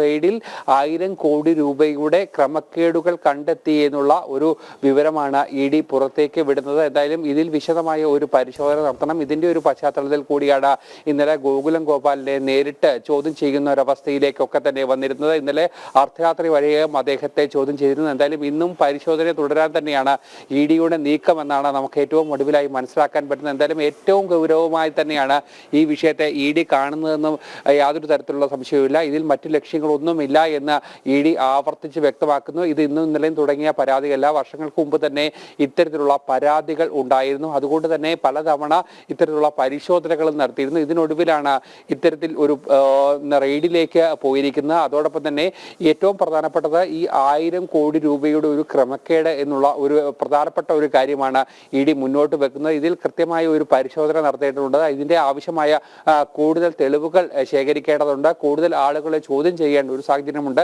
ഇതെല്ലാം തന്നെ കണക്കിലെടുത്തുകൊണ്ട് വിശദമായ ഒരു അന്വേഷണം ഈ വിഷയത്തിൽ നടത്താൻ തന്നെയാണ് EDയുടെ തീരുമാനം. അതുകൊണ്ട് തന്നെയാണ് ഇന്നലെ ഒരു ദിവസം പൂർണ്ണമായും പരിശോധന നടത്തിയിരുന്നത്. ഇന്നലെ അർദ്ധരാത്രി വരെയും ഈ പരിശോധന ഉണ്ടായിരുന്നു. അതോടൊപ്പം തന്നെ ഗോകുലം ഗോപാലിനെ നേരിട്ട് ചെന്നൈയിലേക്ക് എത്തിച്ചുകൊണ്ട് അവിടെ ചോദ്യം ചെയ്യുന്ന ഒരു സാഹചര്യം ഉണ്ടായിരുന്നു. സംശയമുള്ള കാര്യങ്ങളൊക്കെ തന്നെ ദൂരീകരിച്ചുകൊണ്ട് മുന്നോട്ട് പോകുന്നതിന്റെ ഭാഗമായി തന്നെയാണ് ഈ ചോദ്യം ചെയ്യൽ. എന്തായാലും അതിന്റെ ഭാഗമായി തന്നെയാണ് ഏറ്റവും പ്രധാനമായി എടുത്തു പറയേണ്ടത്. ഇന്നും ഈ ഒരു പരിശോധന തുടരാൻ തന്നെ തീരുമാനിച്ചിരിക്കുക. എന്തായാലും പ്രധാനമായ ചില കണ്ടെത്തൽ കൂടി EDയുടെ ഭാഗത്തുനിന്നും ഉണ്ട് എന്നാണ് നമ്മൾ മനസ്സിലാക്കുന്നത്. എന്തായാലും വിദേശ നാണയ വിനിമയ ചട്ടം ലംഘിച്ചു എന്നുള്ള ഒരു സുപ്രധാന കണ്ടെത്തലിലേക്ക് ED എത്തിയിട്ടുണ്ട് എന്നുള്ളതാണ് ഏറ്റവും ഒടുവിലായി നമുക്ക് ചെന്നൈയിൽ നിന്നും ലഭിക്കുന്ന വിവരം. എന്തായാലും ഇതിന്റെ അടിസ്ഥാനത്തിൽ കൂടുതൽ പരിശോധന, കൂടുതൽ തെളിവുകൾ ശേഖരിക്കേണ്ട ഒരു സാഹചര്യങ്ങളൊക്കെയാണ് നിലവിലുള്ളത്. കൃഷ്ണരാജ്. അരുൺ, 14 മണിക്കൂർ നേരം ഓഫീസുകളിൽ തുടരെ റെയ്ഡ്. അതിൽ പാതിയിലേറെ സമയം ചെന്നൈയിലും കോഴിക്കോടുമായി ഗോകുലം ഗോപാലനെ ചോദ്യം ചെയ്യുന്നു. അതായത് വളരെ ഗൗരവത്തിൽ എടുത്തിരിക്കുന്നു ഈ വിഷയം ED, അല്ലേ? കൃത്യമായി തന്നെ ED ഇതിനൊരു നിർദ്ദേശം നൽകിയിട്ടുണ്ട്, അല്ലെങ്കിൽ ഒരു വിവരങ്ങൾ പുറത്തു വന്നിട്ടുണ്ട്. 2022 ED നൽകുന്ന വിവരങ്ങൾ അനുസരിച്ച് 2022 ഈ ഒരു വിഷയവുമായി ബന്ധപ്പെട്ട് സ്വമേധയാ കേസ് രജിസ്റ്റർ ചെയ്തിരുന്നു. അന്ന് മുതൽ തന്നെ ഈ വിഷയത്തെ ഏറെ ഗൗരവമായി തന്നെ ED കാണുന്നുണ്ടായിരുന്നു, കൃത്യമായി നിരീക്ഷണം നടത്തുന്നുണ്ടായിരുന്നു. ഇതിനു മുമ്പും പല സമയങ്ങളിലും ഈ ഗോകുലം ഗ്രൂപ്പുകളിൽ EDയുടെ ഒരു പരിശോധനകൾ ഉണ്ടായിരുന്നു. പക്ഷെ അന്നൊന്നും തന്നെ കാര്യമായ രീതിയിലുള്ള വിവരങ്ങളൊന്നും തന്നെ ED ലഭിച്ചിരുന്നില്ല. ഈ ഒരു പശ്ചാത്തലത്തിൽ കൃത്യമായി വിവരശേഖരണം നടത്തിയതിനു ശേഷം, കൃത്യമായി തെളിവുകൾ ശേഖരിച്ചതിന് ശേഷമാണ് ഇന്നലെ അർദ്ധരാത്രി മുതൽ അല്ലെങ്കിൽ ഇന്നലെ പുലർച്ചെ മുതൽ ഈ ഒരു റെയ്ഡ് ആരംഭിച്ചത്. പ്രധാനമായും ചെന്നൈയിലും അതോടൊപ്പം തന്നെ കോഴിക്കോടുമാണ് ഏറ്റവും പ്രധാനപ്പെട്ട 2 റെയ്ഡുകൾ നടന്നത്. അതോടൊപ്പം തന്നെ അതിൽ ഏറ്റവും പ്രധാനപ്പെട്ട ഈ റെയ്ഡുകൾ ഒരു വശത്ത് നടക്കുമ്പോൾ അതോടൊപ്പം തന്നെ ഈ ഗോകുലം ഗോപാലിൽ നിന്നും നേരിട്ട് വിവരം ശേഖരിക്കാനുള്ള ഒരു തീരുമാനം കൂടി ED എടുത്തിരുന്നു. അതിൽ ഏറ്റവും പ്രധാനമായി മറ്റൊരു പ്രധാനപ്പെട്ട കാര്യം 7 മണിക്കൂറിലധികമാണ് അദ്ദേഹത്തെ ഇന്നലെ ചോദ്യം ചെയ്തിരുന്നു. എന്തായാലും അർദ്ധരാത്രി വരെ ഇന്നലെ അദ്ദേഹത്തെ ചോദ്യം ചെയ്യുകയും ചെയ്തിരുന്നു. എന്തായാലും ഏറ്റവും ഗൗരവമായി, ഏറ്റവും സുപ്രധാനമായ ഒരു കേസായി തന്നെയാണ് ഇത് കണ്ടെത്തിയിരിക്കുന്നത്. എന്തായാലും വിദേശ വിനിമയ നാണയ ചട്ടത്തിലൊക്കെ അടക്കം ഒരു ക്രമക്കേടുകൾ ഉണ്ട് എന്നുള്ള ഒരു കണ്ടെത്തൽ ED നടത്തിയിട്ടുണ്ട്. നാണയ വിനിമയ ചട്ടലംഘനവുമായി ബന്ധപ്പെട്ട് ഗോകുലം ഗ്രൂപ്പ് സ്ഥാപനങ്ങളിൽ ED റെയ്ഡ് ഇന്നും തുടരും. ഇന്നലെ 14 മണിക്കൂർ റെയ്ഡ് നടന്നിരുന്നു. ഗോകുലം ഗോപാലിനെ കോഴിക്കോടും ചെന്നൈയിലുമായി 7.5 മണിക്കൂറിലേറെ നേരം ചോദ്യം ചെയ്തിരുന്നു. വിവരങ്ങൾ നൽകുകയായിരുന്നു അരുൺ കൊടുങ്ങൂർ.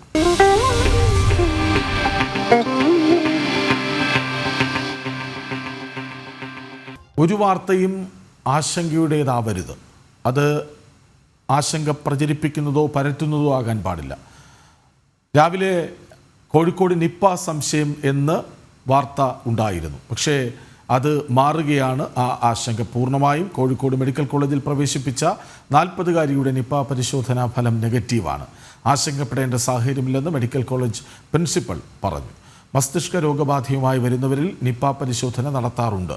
നേരത്തെയും അത്തരത്തിൽ ചില രോഗികളെ ആശുപത്രിയിൽ പ്രവേശിപ്പിച്ചിരുന്നുവെന്നും അദ്ദേഹം പറഞ്ഞു. വിവരങ്ങളുമായി ഗോകുൽ കെ വേണുഗോപാൽ ഒപ്പം ചേർന്നു. ഗോകുൽ, എന്താണ് ആശുപത്രി അധികൃതർ പറഞ്ഞത്? ആണ് ഈ മസ്തിഷ്ക ജ്വരവുമായി ബന്ധപ്പെട്ട ചില ആളുകളെയെങ്കിലും ഈ ആശുപത്രിയിൽ പ്രവേശിപ്പിക്കുന്ന സമയത്ത് അത് നിപ്പ രോഗബാധയുമായി ബന്ധപ്പെട്ട ചില ലക്ഷണങ്ങളൊക്കെ മസ്തിഷ്ക ജ്വരത്തിന് കാണിക്കാറുണ്ട്. അങ്ങനെ വരുന്ന ആളുകൾ നേരത്തെ നിപ്പ ഹോട്ട്സ്പോട്ടായി തിട്ടപ്പെടുത്തിയ അല്ലെങ്കിൽ പട്ടികപ്പെടുത്തിയ സ്ഥലങ്ങളിൽ നിന്നാണ് അവർ വരുന്നതെങ്കിൽ അവരിൽ നിപ്പ പരിശോധന നടത്താറുണ്ട്. ഈ കഴിഞ്ഞ ആഴ്ചയിൽ 3 പേരിൽ അത്തരത്തിൽ പരിശോധന നടത്തിയിരുന്നു. അപ്പോഴൊക്കെ ഫലം നെഗറ്റീവാണ്. ആ സാഹചര്യത്തിലാണ് ഇത്തരത്തിൽ നിപ്പ രോഗലക്ഷണമോ എന്ന തരത്തിലുള്ള വാർത്തകൾ, ഒരു ആശങ്ക പൊട്ടിപ്പുറപ്പെടാനുള്ള സാഹചര്യം ഉണ്ടായത്. എന്നാൽ ഇപ്പോൾ അതിൽ ആശ്വാസമുള്ള വാർത്തയാണ് വരുന്നത്. ഇത്തരത്തിൽ നിപ്പ പോസിറ്റീവ് അല്ല എന്നൊരു വിവരം ആശുപത്രിയിൽ നിന്ന് ലഭിക്കുന്നു. ആരോഗ്യമന്ത്രിയുടെ ഓഫീസിൽ നിന്നും ആ വിവരത്തിന് ഒരു സ്ഥിരീകരണം ലഭിക്കുന്നുണ്ട്. നിപ്പ നെഗറ്റീവ് ആണ് എന്ന തരത്തിലുള്ള സ്ഥിരീകരണം തന്നെയാണ് നമുക്ക് ലഭിക്കുന്നത്. കഴിഞ്ഞ ദിവസമാണ് ഈ മലപ്പുറം സ്വദേശിയായിട്ടുള്ള ഒരു 41-കാരിയെ ചില രോഗലക്ഷണങ്ങളുമായി ബന്ധപ്പെട്ട ആശുപത്രിയിൽ പ്രവേശിപ്പിക്കുന്നത്. നേരത്തെ തന്നെ ഈ മലപ്പുറവും വണ്ടൂരും ഉള്ള സ്ഥലങ്ങളിൽ നിന്ന് നിപ്പ പോസിറ്റീവായ സാഹചര്യം ഉണ്ടായതിന്റെ അടിസ്ഥാനത്തിലാണ് ഇത്തരത്തിലൊരു ആശങ്കയും സംശയവും ഒക്കെ ഇടയാവാൻ ഉണ്ടായ സാഹചര്യം ഉണ്ടായത്. അതിനാലാണ് ഒരു പരിശോധന നടത്താമെന്ന തീരുമാനത്തിലേക്ക് എത്തുകയും ചെയ്തിട്ടുള്ളത്. നേരത്തെയും സമാനമായ രീതിയിൽ പല സ്ഥലങ്ങളിൽ നിന്നും ഈ മെനിഞ്ചൈറ്റിസ് രോഗബാധയുമായി ബന്ധപ്പെട്ട ആളുകളിൽ ഇത്തരത്തിലുള്ള പരിശോധന നടത്തിയിരുന്നു. അത് ഒരു മുൻകരുതലിന്റെ ഭാഗമാണ് ഇത്തരത്തിലുള്ള പരിശോധന നടത്തുന്നത് എന്നാണ് ആശുപത്രി അധികൃതരിൽ നിന്ന് അറിയാൻ സാധിച്ചിട്ടുള്ളത്. നേരത്തെ നടത്തിയ പരിശോധനകളൊക്കെ നെഗറ്റീവായിരുന്നു. കഴിഞ്ഞ ദിവസം മലപ്പുറം സ്വദേശിയായ വ്യക്തി നടത്തിയ പരിശോധന നെഗറ്റീവാണെന്ന് മെഡിക്കൽ കോളേജ് പ്രിൻസിപ്പൽ തന്നെ അറിയിക്കുന്നു. ആശങ്കപ്പെടാനുള്ള ഒരു സാഹചര്യവും നിലവിലില്ല എന്നാണ് അദ്ദേഹം പറയുന്നത്. ഈ നിപ്പ പരിശോധന ഫലം നെഗറ്റീവാണ് എന്ന് ആരോഗ്യമന്ത്രിയുടെ ഓഫീസിൽ നിന്നും അറിയിക്കുന്നുണ്ട്. കൃഷ്ണരാജ്, യെസ്, നിപ്പ സംശയം മാത്രമാണ്, ആശങ്ക വേണ്ട. പരിശോധനാ ഫലം നെഗറ്റീവാണ്. വിവരങ്ങൾ നൽകുകയായിരുന്നു ഗോകുൽ കെ വേണുഗോപാൽ. സംസ്ഥാനത്ത് പകർച്ചപ്പനിയും മഞ്ഞപ്പിത്തവും കുത്തനെ കൂടിയിട്ടും ഒളിച്ചുകളി തുടർന്ന് ആരോഗ്യവകുപ്പ്. കൃത്യമായ കണക്കുകൾ പ്രസിദ്ധീകരിച്ചിട്ട് മാസങ്ങളായി. പ്രതിദിനം 10,000-ലധികം പേർക്ക് പനി പിടിക്കുന്നുവെന്നാണ് ആശുപത്രികളിൽ നിന്നുള്ള കണക്ക്. എന്നാൽ ആരോഗ്യവകുപ്പിൻ്റെ കണക്കുകളിൽ ഇത് 3,000-ൽ താഴെ മാത്രമാണ്.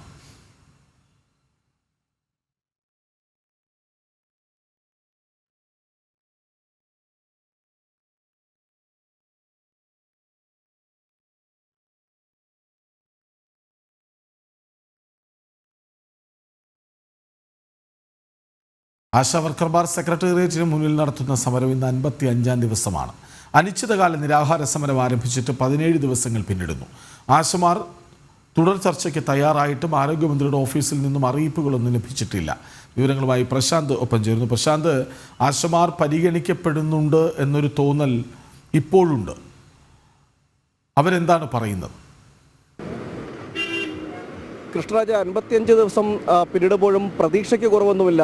എന്നാൽ സർക്കാരിൻ്റെ ഭാഗത്തു നിന്നും അധികൃതരുടെ ഭാഗത്തു നിന്നും കണ്ണു തുറക്കുന്നില്ല എന്നത് മാത്രമാണ് ഏറ്റവും ദൗർഭാഗ്യകരമായിട്ടുള്ളത്. കഴിഞ്ഞ ദിവസവും ഒരു ചർച്ച നടന്നിരുന്നു. അതായത് 3ാം വട്ട ചർച്ചയായിരുന്നു കഴിഞ്ഞ ദിവസം നടന്നത്. ആ ചർച്ചയും ഫലം കാണുന്ന സാഹചര്യം ഉണ്ടായില്ല. അതായത് ഈ സമരക്കാർ മുന്നോട്ട് വെച്ച ആവശ്യങ്ങൾക്ക് അംഗീകരിക്കാതെ ഒരു സമിതിയെ വെച്ച് അന്വേഷിക്കാമെന്നൊരു നിലപാടാണ് സർക്കാർ സ്വീകരിച്ചത്, ആ ചർച്ചയിൽ സ്വീകരിച്ചത്. അതായത് ഈ ഓണറേറിയം നൽകുന്നതടക്കമുള്ള കാര്യങ്ങളെ ഒരു സമിതി വെച്ച് തീരുമാനിക്കുകയും ആ സമിതി വെച്ച് തീരുമാനിച്ചതിന് ശേഷം തുടർന്ന് പിന്നീട് ഈ സമിതിയുടെ നിർദ്ദേശാനുസരണം ഈ ഓണറേറിയം നൽകുന്നതടക്കമുള്ള അല്ലെങ്കിൽ അതിനെ വർദ്ധിപ്പിക്കുന്നതടക്കമുള്ള കാര്യങ്ങളിലേക്ക് കടക്കാമെന്നൊരു നിർദ്ദേശമാണ് അന്ന് മന്ത്രിയുമായി നടത്തിയ ചർച്ചയിൽ വെച്ചത്. ഇത് അംഗീകരിക്കാതെ ആയതോടെയാണ് 3ാം വട്ട ചർച്ചയും അലസിപ്പോകുന്ന സാഹചര്യം ഉണ്ടായിരുന്നു. രണ്ടാമത് അതിനുശേഷം ആ ചർച്ചയിൽ ഈ യൂണിയൻ നേതാക്കൾ അടക്കമുള്ളവരുണ്ടായിരുന്നു. CA2 ട്രേഡ് യൂണിയൻ്റെ നേതാക്കൾ അടക്കമുണ്ടായിരുന്നു. അങ്ങനെ അതിനുശേഷം വീണ്ടും ചർച്ചയ്ക്ക് സന്നദ്ധത അറിയിച്ചെങ്കിൽ പോലും പിന്നീട് സർക്കാരിൻ്റെ ഭാഗത്ത് അത്തരത്തിലൊരു നടപടികളൊന്നും ഉണ്ടായിട്ടില്ല എന്നാണ് നമുക്ക് മനസ്സിലാക്കാൻ കഴിയുന്നത്. എന്തായാലും സമരം ഇപ്പോഴും തുടരുകയാണ്, ശക്തമായി തന്നെ തുടരുന്നുണ്ട്. ഈ തുടക്കത്തിൽ എങ്ങനെയായിരുന്നു സമരം ആരംഭിച്ചത് അതിന് സമാനമായി തന്നെ ആശാപ്രവർത്തകർ ഈ സമരപ്പന്തലിൽ ഉണ്ട്. രാപ്പകൽ സമരവും അതോടൊപ്പം തന്നെ ഈ നിരാഹാര സമരവും നടന്നുകൊണ്ടിരിക്കുകയാണ്. എന്നാൽ അധികൃതർ കണ്ടു തുറക്കുന്നില്ല, അല്ലെങ്കിൽ അധികൃത ഭാഗത്തുനിന്നൊരു നടപടികൾ ഉണ്ടാകുന്നില്ല എന്നതിനുള്ളൊരു വിഷമം മാത്രമാണ് ഇവർക്ക് പറയാനുള്ളത്. തുടക്കത്തിൽ തന്നെ ഇവർ ആവശ്യങ്ങൾ മുന്നോട്ട് വെച്ചിരുന്നു. അതായത് ഈ സമിതിയെ കൊണ്ട് അന്വേഷിക്കുന്നതിന് മുമ്പായിട്ട് ഒരു 3,000 രൂപയെങ്കിലും ഓണറേറിയം വർദ്ധിപ്പിക്കണം എന്നൊരു ആവശ്യം ഉന്നയിച്ചിരുന്നു. അതിനുശേഷം പിന്നീട് സമിതിയെ കൊണ്ട് അന്വേഷിക്കുന്നെങ്കിൽ അങ്ങനെ നടക്കട്ടെ എന്നൊരു തീരുമാനമുണ്ടായിരുന്നു. എന്നാൽ ഇതിലേക്കൊന്നും ചെന്നെത്തുന്ന സാഹചര്യം ഉണ്ടായില്ല.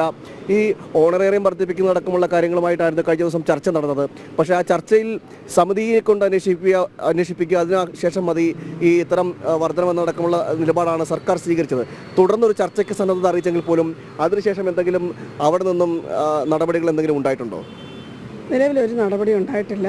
ഞങ്ങൾ ചർച്ചയ്ക്ക് പോകുന്നതിന് മുമ്പ് തന്നെ ഞങ്ങൾ വളരെ വ്യക്തമാക്കിയിരുന്നു, ഈ വേതന വർധനമല്ലാതെ വേറൊരു കുറുക്ക് വഴിയുമില്ല. ഈ വർദ്ധിപ്പിച്ചുകൊണ്ട് മാത്രമേ സമരം അവസാനിപ്പിക്കുകയുള്ളൂ. അപ്പം രണ്ടാമത് നടന്ന ചർച്ചയ്ക്ക് ശേഷം ചർച്ചയിൽ എല്ലാവർക്കും അറിയാം വേതന വർധനവിനെക്കുറിച്ചൊരു അക്ഷരം പോലും മിണ്ടിയിരുന്നില്ല. പക്ഷേ പുറത്തിറങ്ങിയിട്ട് മന്ത്രി പറഞ്ഞത് നമുക്ക് പിടിവാശിയാണെന്നാണ്. അതുകൊണ്ടാണ് ഈ 3ാമത്തെ ചർച്ചയിൽ ഈ സമിതി എന്നൊരു നിർദ്ദേശം വെക്കുമ്പോൾ ഞങ്ങൾ ആ സമിതി എന്ന നിർദ്ദേശത്തെ പൂർണ്ണമായും തള്ളിക്കളഞ്ഞു. ഞങ്ങളൊഴിച്ച് ബാക്കി മുഴുവൻ ട്രേഡ് യൂണിയനുകളും മന്ത്രി അടക്കം ആ സമിതിക്ക് വേണ്ടി വാശി പിടിക്കുകയായിരുന്നു. ഞങ്ങളുടെ പുറത്ത് സമ്മർദ്ദം ചെലുത്തുകയായിരുന്നു. ഞങ്ങളത് അനുസരിച്ചില്ല, ഞങ്ങളത് അംഗീകരിച്ചില്ല. ഞങ്ങൾ വെച്ചൊരു നിർദ്ദേശമുണ്ട്, അങ്ങനെയാണെങ്കിൽ 21,000 രൂപ ഞങ്ങൾ ആവശ്യപ്പെടുന്നു. നിങ്ങൾക്കിപ്പോൾ ഈ സമരമുഖത്ത് നിന്നുകൊണ്ട് ഈ ചർച്ചയ്ക്ക് വരുമ്പോൾ ഒരു 3,000 രൂപ ആദ്യ ഘട്ടം എന്ന നിലയിൽ നിങ്ങൾക്ക് വർദ്ധിപ്പിച്ചുകൊണ്ട് തുടർന്ന് അങ്ങോട്ട് 3 മാസം കൂടുമ്പോൾ 2,000 രൂപ അല്ല അതുപോലെ ഒരു 6 മാസം കൂടുമ്പോൾ എന്ന നിലയിലൊരു വ്യവസ്ഥ ഉണ്ടാക്കാൻ പറ്റുമോ എന്ന് ചോദിച്ചു. കാരണം കമ്മിറ്റി ഉണ്ടാക്കി 3-6 മാസം കൊണ്ടൊരു കമ്മിറ്റിയുടെ റിപ്പോർട്ട് വരുന്നു. പക്ഷേ ആ സമയത്തിനുള്ളിൽ ഒരു വർധനവിനെ കുറിച്ച് ചോദിക്കുമ്പോൾ ആ വർധനവ് നൽകാൻ തയ്യാറല്ല എന്നുള്ളതാണ്. അപ്പോൾ PSC ചെയർമാന് അല്ലെങ്കിൽ അവർക്ക് അല്ലെങ്കിൽ KV തോമസിന് ലക്ഷങ്ങൾ വർദ്ധിപ്പിച്ചത് ഏത് കമ്മിറ്റി റിപ്പോർട്ടിൻ്റെ അടിസ്ഥാനത്തിലാണ്? അപ്പോൾ പാവപ്പെട്ട ആളുകൾക്ക് വേതനം വർദ്ധിപ്പിക്കുവാൻ കമ്മിറ്റി വേണം. ഇവിടെ കോർപ്പറേറ്റുകൾക്ക് കൊടുക്കാൻ തീരുമാനിച്ചത് ഏത് കമ്മിറ്റി തീരുമാനിച്ചിട്ടാണ്? എവിടെ അന്വേഷിച്ചിട്ടാണ്? അപ്പോൾ ഈ പരിപാടി ഇവിടെ നടക്കില്ല. സമരമുഖത്ത് നിൽക്കുന്ന ആളുകളെ അവഹേളിക്കാനും ആക്ഷേപിക്കാനും നടത്തിക്കൊണ്ടിരിക്കുന്നത് ഇതൊക്കെ ഒരു അവഹേളനമായിട്ട് തന്നെയാണ് ഞങ്ങൾ കാണുന്നത്. അതുകൊണ്ട് തീർച്ചയായിട്ടും അത് സർക്കാർ പരിഗണിക്കണം. ഇനിയും ചർച്ച ചെയ്യണം. ചർച്ച ചെയ്ത് വേതനം വർദ്ധിപ്പിച്ചേ മതിയാവും. ഈ നിലപാട് തന്നെയാണ് ചർച്ചയിൽ ഇനിയും സ്വീകരിക്കുന്നതിൽ എങ്ങനെയായിരിക്കും സമരത്തിൻ്റെ ഒരു ഗതി? ഒരു സെക്കൻഡ് ഹോൾഡ് ചെയ്യണം. ഞങ്ങൾ ശക്തമായ സമരവുമായി മുന്നോട്ട് പോവുകയാണ്. സമരത്തിന് ഒരു കോട്ടവും വരില്ല. കേരളത്തിലെ ആശാ വർക്കർമാർക്ക് CI2ൻ്റെ നിലപാട് വ്യക്തമായി കഴിഞ്ഞു. ചർച്ചയ്ക്ക് പോകുന്നതിൻ്റെ രാവിലെയാണ് ശ്രീമാൻ എളമരം കരീമിൻ്റെ പ്രസ്താവന എന്നത് ഓണറേറിയം വർദ്ധിപ്പിക്കില്ല എന്നത്. അതിലൂടെ കേരളത്തിലെ അവരുടെ കയ്യിലുണ്ട് എന്ന് അവർ അവകാശപ്പെടുന്ന 10,000 ആശാ വർക്കർമാർക്കും കാര്യം വ്യക്തമായി കഴിഞ്ഞു. ഇതാണ് പറയുന്നത്. അതുതന്നെയാണ് ഈ ആശാ ഹെൽത്ത് വർക്കേഴ്സ് അസോസിയേഷൻ്റെ നിലപാട് പറഞ്ഞിരിക്കുന്നത്. ഇത് തന്നെ, അതായത് ഈ ആദ്യഘട്ടത്തിൽ എന്ന നിലയിൽ ഓണറേറിയം വർദ്ധിപ്പിക്കണം, അല്ലെങ്കിൽ ഓണറേറിയം ഒരു 3000 രൂപയെങ്കിലും വർദ്ധിപ്പിക്കുക. ആ വർദ്ധിപ്പിച്ചതിന് ശേഷം മറ്റ് സമിതിയെ കൊണ്ട് അന്വേഷിക്കുന്നെങ്കിൽ അന്വേഷിക്കട്ടെ എന്ന നിലപാടാണ് ഈ സമരക്കാർ സ്വീകരിച്ചത്. എന്നാൽ അതിന് ഘടകവിരുദ്ധമായ ഒരു സമീപനമാണ് സർക്കാരിൻ്റെ ഭാഗത്തുണ്ടായത്. അതാണ് സമരം തുടർന്ന് നീണ്ടുപോകാൻ ഉള്ള സാഹചര്യമുണ്ടായത്. അതായത് നമുക്കറിയാം, ഈ നേരത്തെ ഈ PSC ചെയർമാൻ അടക്കങ്ങളോ അല്ലെങ്കിൽ PSC അംഗങ്ങൾക്കടക്കം യാതൊരു മാനദണ്ഡങ്ങളുമില്ലാതെ ശമ്പള വർധന നൽകുന്ന ഒരവസ്ഥ. അതോടൊപ്പം തന്നെ KV തോമസിനടക്കം ഉള്ളവർക്ക് ഇത്തരത്തിൽ ശമ്പളം വർദ്ധിപ്പിക്കുന്ന ഒരു സാഹചര്യമൊക്കെ ഉണ്ട്. അതൊക്കെ നമ്മൾ കേരള സമൂഹം കണ്ടതാണ്. അങ്ങനെയുള്ള സ്ഥലങ്ങളിൽ അല്ലെങ്കിൽ അങ്ങനെയുള്ളവർക്ക് ശമ്പളം വർദ്ധിപ്പിക്കുകയും തങ്ങളുടെ ഇഷ്ടക്കാർക്കെല്ലാം ഇത്തരത്തിൽ വാരിക്കോരി കൊടുക്കുകയും ഒരു അടിസ്ഥാന വർഗമെന്ന നിലയിൽ അല്ലെങ്കിൽ ആരോഗ്യരംഗത്ത് പ്രവർത്തിക്കുന്ന ഒരു അടിസ്ഥാന വർഗമെന്ന നിലയിൽ ഈ സമരക്കാരോട് കാണിക്കുന്ന സമീപനത്തെ അവർക്ക് ആവശ്യമായ കാര്യങ്ങൾ അവരുടെ ഒരു അടിസ്ഥാന പ്രശ്നം എന്ന നിലയിൽ ചെല്ലുമ്പോൾ അതിന് വിരുദ്ധമായൊരു സമീപനം കൂടി സ്വീകരിക്കുന്ന ഒരു നിലപാടാണ് സർക്കാരിൻ്റെ ഭാഗത്തുണ്ടായത്. അതാണ് ചർച്ച മാറിപ്പോവാനും കാരണമായത്. ഇപ്പോൾ നിരാഹാര പന്തലിൽ സമരം ഇരിക്കുന്നവരാണ് നമ്മൾ ഇവിടെ കണ്ടുകൊണ്ടിരിക്കുന്നത്. ചേച്ചി, എത്ര ദിവസമായിട്ടാണ് ഇപ്പോൾ ഈ സമരം നിങ്ങളിരിക്കുന്നത്? ഞാൻ ഇന്നലെ കയറി. ഇതിപ്പോൾ 2ാം ദിവസമുണ്ട്.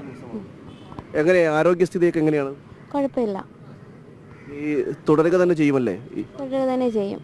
സർക്കാരിൻ്റെ ഭാഗത്ത് നിന്ന് ഇതുവരെ നടപടികളൊന്നും ഉണ്ടായിട്ടില്ല. ഇപ്പോഴും ഈ സമരക്കാരുള്ള നിരാഹാര സമരത്തെയും അതോടൊപ്പം തന്നെ രാപ്പകൽ സമരത്തെയും കണ്ടില്ല എന്ന് നടിക്കുന്ന ഒരു സമീപനമാണ് സർക്കാർ ഇപ്പോഴും സ്വീകരിക്കുന്നത്. ഈ ചർച്ച 3 വട്ടം ചർച്ച വിളിച്ചെങ്കിൽ പോലും അതിൽ നിങ്ങൾക്ക് അനുകൂലമായ ഒരു സമീപനം സർക്കാരിൻ്റെ ഭാഗത്ത് ഇതുവരെ സ്വീകരിക്കുന്നില്ല. എങ്ങനെയാണ് ഇതിനെ പ്രതികരിക്കുന്നത്?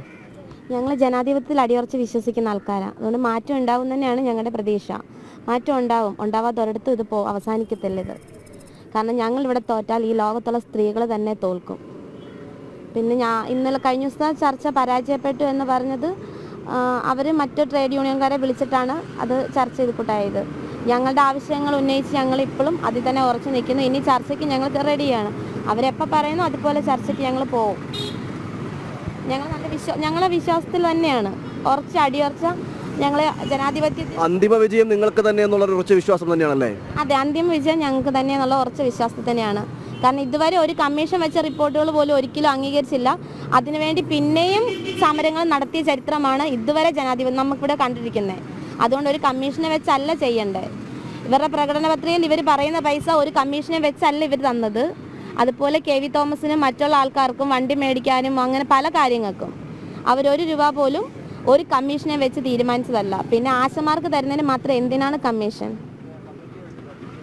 അത് തന്നെയാണ് ചോദ്യം. ആശമാർക്ക് നൽകുന്നത് എന്തിനാണ് കമ്മീഷൻ എന്നൊരു ചോദ്യമാണ് ഇവർ ഉന്നയിക്കുന്നത്. കാരണം നമുക്കറിയാം, ഈ കഴിഞ്ഞ കാലഘട്ടങ്ങളിലെല്ലാം സംസ്ഥാന സർക്കാർ സ്വീകരിച്ച നിലപാടുകൾ ഈ മുണ്ടുമുറുക്കി കൊടുക്കാൻ ജനങ്ങളോട് പറയുകയും ദുർവ്യയം നടത്തുന്ന ഒരു സാഹചര്യമൊക്കെ ഈ കേരള സമൂഹം കണ്ടതാണ്. മുന്നിൽ നടത്തുന്ന സമരം 55ാം ദിവസമാണ്. ഇപ്പോഴും വലിയ പ്രതീക്ഷയിലാണ് അവർ. വിവരങ്ങൾ നൽകുകയായിരുന്നു ആശമാർക്കൊപ്പം പ്രശാന്ത്. സെക്രട്ടേറിയറ്റ് പടിക്കൽ ഒരു സമരമല്ല ഉള്ളത്, വിവിധ സമരങ്ങൾ നടക്കുന്നുണ്ട്.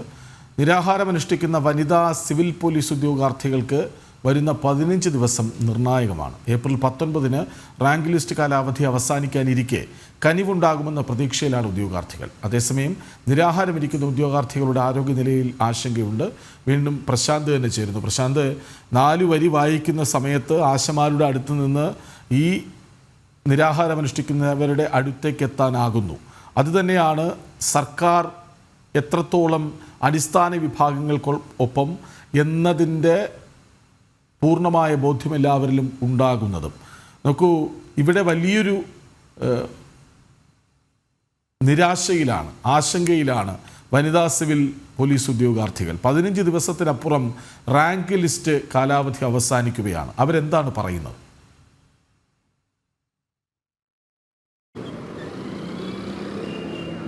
കൃഷ്ണരാജ്, ഒരു അന്തിമ പ്രതീക്ഷ എന്ന നിലയിലാണ് ഇപ്പോൾ ഇവിടെയും സമരവുമായിട്ട് ഈ ഉദ്യോഗാർത്ഥികൾ, വുമൺ പോലീസിൻ്റെ CPO ഉദ്യോഗാർത്ഥികൾ സെക്രട്ടേറിയറ്റ് പടിക്കലേക്ക് എത്തുന്ന ഒരു സാഹചര്യം ഉണ്ടായത്. ഈ വരുന്ന ഏപ്രിൽ 19-ാം തീയതി റാങ്ക് ലിസ്റ്റിൻ്റെ കാലാവധി അവസാനിക്കും. ആ അവസാനിക്കാനിരിക്കെയാണ് ഇത്തരത്തിലൊരു നിരാഹാര സമരവുമായി ഇവർ സെക്രട്ടേറിയറ്റിൻ്റെ മുന്നിലേക്ക് എത്തുന്ന ഒരു സാഹചര്യം ഉണ്ടായത്. എപ്പോഴും ഈ സമരം തുടരുന്ന സാഹചര്യമാണ്, നിരാഹാര സമരമാണ്. ഇതിപ്പോൾ 5-ാം ദിവസത്തിലേക്കാണ് നിരാഹാര സമരം കടക്കുന്നത്. ഇപ്പോഴും നമുക്ക് കാണാൻ കഴിയും ഈ സമരം തുടരുന്നൊരു സാഹചര്യമാണ് ഉണ്ടാകുന്നത്. എന്നാൽ സർക്കാരിൻ്റെ ഭാഗത്തുനിന്ന് യാതൊരു നടപടികളും ഇവിടെയും ഉണ്ടാകുന്നില്ല എന്നതാണ് എടുത്തു പറയേണ്ടത്. കാരണം നമുക്കറിയാം, ഈ പിണറായി സർക്കാർ അധികാരത്തിൽ വന്നതിന് ശേഷം വനിതകളുടെ പേരിലാണ് ഈ സർക്കാർ അധികാരത്തിൽ വരുന്നത്. അധികാരത്തിൽ വന്നതിന് ശേഷം ഈ CPO റാങ്ക് ലിസ്റ്റ് മാത്രം എടുത്തു കഴിഞ്ഞാൽ അതോടെ 15% ഈ വനിതാ സംവരണം ഉയർത്തുമെന്നടക്കമുള്ള കാര്യങ്ങൾ പറഞ്ഞുകൊണ്ടാണ് സർക്കാർ അധികാരത്തിൽ വരുന്നത്. എന്നാൽ അത്തരത്തിലൊരു സമീപനങ്ങളും ഈ സർക്കാരിൻ്റെ ഭാഗത്ത് സ്വീകരിച്ചതേയില്ല. അത് മാത്രമല്ല, 9 പോലീസുകാർക്ക് അല്ലെങ്കിൽ 9 പുരുഷ പോലീസുകാർക്ക് ഒരു വനിതാ പോലീസ് എന്ന നിലയിലായിരുന്നു എങ്കിൽ അതുപോലും ഇപ്പോൾ സാധിക്കാത്ത നിലയിലാണ്. കാരണം സാമ്പത്തിക പ്രതിസന്ധിയെ തുടർന്നാണ് ഈ പോലീസ് ഉദ്യോഗസ്ഥരുടെ പുരുഷ പോലീസിൻ്റെ നിയമനം നടക്കാതെ പോയത്. അതോടുകൂടി തന്നെ വനിതാ പോലീസിൻ്റെ നിയമനവും നടക്കാതെ പോകുന്നൊരു സാഹചര്യമുണ്ടായി. അങ്ങനെ പല വാഗ്ദാനങ്ങളും നൽകിക്കൊണ്ടായിരുന്നു സർക്കാർ അധികാരത്തിൽ വന്നത്. ഇപ്പോൾ ഈ വനിതകളുടെ പേരിലാണ് ഈ പിണറായി സർക്കാർ ആദ്യം അധികാരത്തിൽ വരുന്നത്. അതുപോലെ തന്നെ നിങ്ങളുടെ കാര്യത്തിലേക്ക് വരികയാണെങ്കിൽ 15% സംവരണം ചെയ്തുകൊണ്ട് ഉയർത്തും എന്നൊരു വാഗ്ദാനം നൽകിയിരുന്നു. ഇതൊന്നും പാലിക്കപ്പെട്ടിട്ടില്ല. ഇനിയുള്ളത് വരും ദിവസങ്ങൾ മാത്രമാണ്, തുച്ഛമായ ദിവസം 14 ദിവസം മാത്രമാണുള്ളത്. എങ്ങനെയാണ് ഈ സമരവുമായി മുന്നോട്ട് പോകുന്നത്, നിരാഹാര സമരവുമായി മുന്നോട്ട് പോകുന്നത്? എത്രത്തോളം ഉണ്ട് നിങ്ങളുടെ പ്രതീക്ഷ? ഇപ്പോൾ 4ാമത്തെ ദിവസമാണ് നിരാഹാരം. സംസാരിക്കാനൊന്നും വയ്യ. ഒരു ചെറിയ മുന്നിലൊരു പ്രതീക്ഷ ഉണ്ട് എന്നുള്ളൊരു ഇതുകൊണ്ടാണ് ഇപ്പോഴും രാത്രിയും പകലൊക്കെ ഇവിടെ തന്നെയാണ്. സംസാരിക്കുന്നതിൽ ബുദ്ധിമുട്ടുണ്ട്. 5-ാം ദിവസത്തിലേക്ക് കടന്നിരിക്കുകയാണ് നിരാഹാര സമരം. അപ്പോൾ സംസാരിക്കുന്നതിൽ ബുദ്ധിമുട്ടുണ്ട്. ഇങ്ങനെ ഈ സമരത്തിലേക്ക് ആരെങ്കിലും ആരോഗ്യ പ്രവർത്തകർ ആരെങ്കിലും വന്നിരുന്നോ നിങ്ങളെ നോക്കുവാനും, അല്ലെങ്കിൽ നിങ്ങളുടെ ആരോഗ്യസ്ഥിതി വിലയിരുത്തുവാനായിട്ട് ആരെങ്കിലും എത്തിയിരുന്നോ?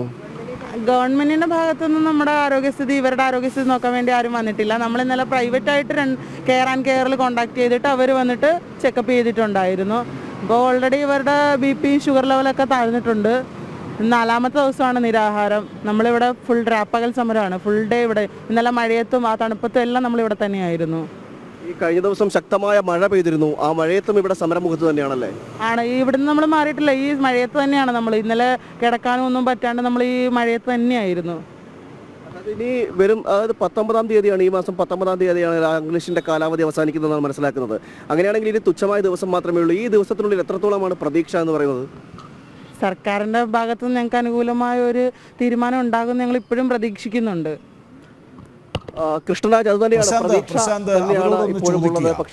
വനിതാ സിവിൽ പോലീസ് ഉദ്യോഗാർത്ഥികൾക്ക് വരുന്ന 15 ദിവസം നിർണായകമാണ്. ശരി, ഈ പോസ്റ്റിലേക്ക്, ഈ തസ്തികയിലേക്ക് ഒഴിവുകൾ നിരവധി ഉണ്ടായിട്ടാണോ ഇവരെ പരിഗണിക്കാത്തത്? ഒന്ന് ചോദിക്കാമോ? അതായത് ഈ തസ്തികയിലേക്ക് ഒഴിവുകൾ എത്രത്തോളമാണുള്ളത്? ആ നിരവധി ഒഴിവുകൾ ഉണ്ടോ? അതെങ്ങനെയാണ് അത് വെച്ചുകൊണ്ടാണോ നിങ്ങളെ പരിഗണിക്കാത്തത്? അതോ അതിൻ്റെ ഒരു കണക്കുകളൊന്ന് വ്യക്തമാക്കാൻ കഴിയുമോ? ഒഴിവുകളെന്ന് വെച്ച് കഴിഞ്ഞാൽ നമ്മുടെ ലിസ്റ്റിൻ്റെ സ്വഭാവം എന്ന് വെച്ചാൽ സ്റ്റേറ്റ് വൈഡ് ലിസ്റ്റാണ്. 14 ജില്ലകളിലായിട്ട് നമ്മൾ സ്റ്റേഷൻ വൈസ് വനിതകളുടെ അംഗബലം അന്വേഷിക്കാൻ വേണ്ടിയിട്ട് RT വെച്ചിട്ടുണ്ടായിരുന്നു. RT പ്രകാരം 570ഓളം വേക്കൻസികൾ ഉണ്ടെന്നാണ് അറിഞ്ഞത്. പക്ഷെ നമ്മളത് സർക്കാരിൻ്റെ ഭാഗത്ത് അതെല്ലാം കൊണ്ട് കാണിച്ചിട്ടുള്ളതാണ്. അവർ നമുക്ക് അനുകൂലമായിട്ട് വേക്കൻസികൾ നൽകാമെന്ന് പറഞ്ഞതാണ്. ഇത്രയും ദിവസമായിട്ട് നമുക്കൊന്നും നൽകാതിരുന്ന് നമ്മളെല്ലാവരും ചോദിക്കുക, എന്തുകൊണ്ട് നിങ്ങൾ ലേറ്റായി എന്ന് ചോദിക്കുക. ഇത്രയും നാളെ നമ്മൾ സർക്കാരിനെ വിശ്വസിച്ചിരുന്നത് കൊണ്ടാണ് നമ്മൾ ലേറ്റായത്. അപ്പോൾ ഇത്രയും അവസാന നിമിഷം വരെ നമുക്ക് സൈറ്റിൽ വേക്കൻസി വരാത്തത് കൊണ്ടാണ് നമ്മൾ ഏപ്രിൽ 2-ാം തീയതി. നിങ്ങളുടെ റാങ്ക് ലിസ്റ്റ് അവസാനിക്കുന്നതിന് മുമ്പ് തന്നെ വേറെ നോട്ടിഫിക്കേഷൻ വിളിച്ചു എന്നാണ് മനസ്സിലാക്കാൻ കഴിയുന്നത്. 2 നോട്ടിഫിക്കേഷൻ, അതായത് നമ്മുടെ 2022 ഡിസംബറിലാണ് നോട്ടിഫിക്കേഷൻ വന്നത്. 2023 ജൂലൈ 7 എക്സാം. അതുപോലെ ആ 2023 അടുത്ത നോട്ടിഫിക്കേഷൻ വന്നിട്ടുണ്ടായിരുന്നു. പിന്നെ 2024 ജനുവരിയിൽ നമ്മുടെ ഫിസിക്കൽ കഴിഞ്ഞിട്ടുണ്ട്. അപ്പം നമ്മൾ എന്നിട്ട് 2025 അപ്പോൾ 3.5 വർഷമായിട്ട് നമ്മൾ പൂർത്തിയാക്കാതെ മറ്റ് 2 നോട്ടിഫിക്കേഷൻ വിളിക്കുമ്പോൾ ഈ വേക്കൻസി ഇല്ല എന്ന് പറയുമ്പോൾ, അല്ലെങ്കിൽ സർക്കാർ അങ്ങനെ പറയുകയാണെങ്കിൽ പിന്നീട് ഈ 2 നോട്ടിഫിക്കേഷൻ വിളിച്ചുകൊണ്ട് നിങ്ങളുടെ ഈ ഒഴിവ് പൂർത്തിയാക്കാതെ മറ്റ് 2 നോട്ടിഫിക്കേഷനിൽ വിളിച്ചുകൊണ്ടുള്ള പ്രയോജനം എന്താണ്? അറിയില്ല. നമ്മളത് ചോദിക്കുമ്പോൾ സർക്കാരിൻ്റെ ഭാഗത്ത് നിന്ന് പറയുന്നത് അത് PSC അല്ലേ നോട്ടിഫിക്കേഷൻ ഇടുന്നത്, നമ്മൾ അതുമായിട്ട് ബന്ധമില്ലാന്ന്.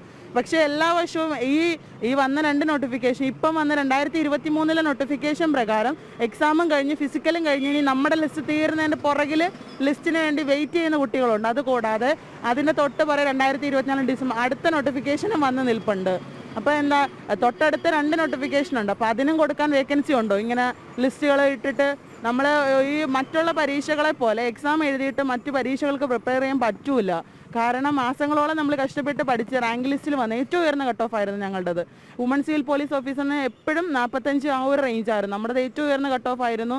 അപ്പോൾ ലിസ്റ്റിൽ ആളെ ചുരുക്കിക്കൊണ്ട് മാക്സിമം ആളുകൾക്ക് നിയമനം എന്നതായിരുന്നു അന്നത്തെ ഒരു വാദം. അത് കഴിഞ്ഞതിന് ശേഷം നമ്മളിപ്പം എല്ലാം കഴിഞ്ഞ് നിൽക്കുന്നു. മാസങ്ങളോളം ഫിസിക്കൽ ഗ്രൗണ്ടിൽ പോയി കിടന്ന് കഷ്ടപ്പെട്ടിട്ടാണ് നമ്മളിവിടെ വന്ന് നിൽക്കുന്നത്. അത് കഴിഞ്ഞിട്ട് നമ്മൾ ഈ നിയമനം കാത്ത് ഇത്രയും നാൾ എല്ലാ വാതിലുകളും മുട്ടിയിട്ടുണ്ട്. നമ്മൾ മാക്സിമം അവരിൽ പ്രതീക്ഷ അർപ്പിച്ചാണ് ഇത്രയും നാൾ ഇരുന്നത്. ഇനി നമുക്ക് 15 ദിവസം ചുരുങ്ങിയതുണ്ട്. ഈ റാങ്ക് ലിസ്റ്റിൽ നിയമനം നടന്നില്ലെങ്കിൽ അങ്ങനെ പിന്നീട് അപേക്ഷിക്കാൻ കഴിയാത്ത രീതിയിലുള്ളവരും ധാരാളം ഇല്ലേ? Of course. കാരണം ഈ സേനയിലെ പ്രതിന്ന് വെച്ച് കഴിഞ്ഞാൽ നമ്മൾ ജനറൽ കാറ്റഗറിക്ക് 26 വയസ്സാണ് മാനദണ്ഡം പ്രായം. അതുപോലെ മറ്റുള്ളത് ഈ ലിസ്റ്റിലുള്ള മിക്കവാറും എല്ലാ ജനറൽ കാറ്റഗറി ഏജ് ഓവറായതാണ്.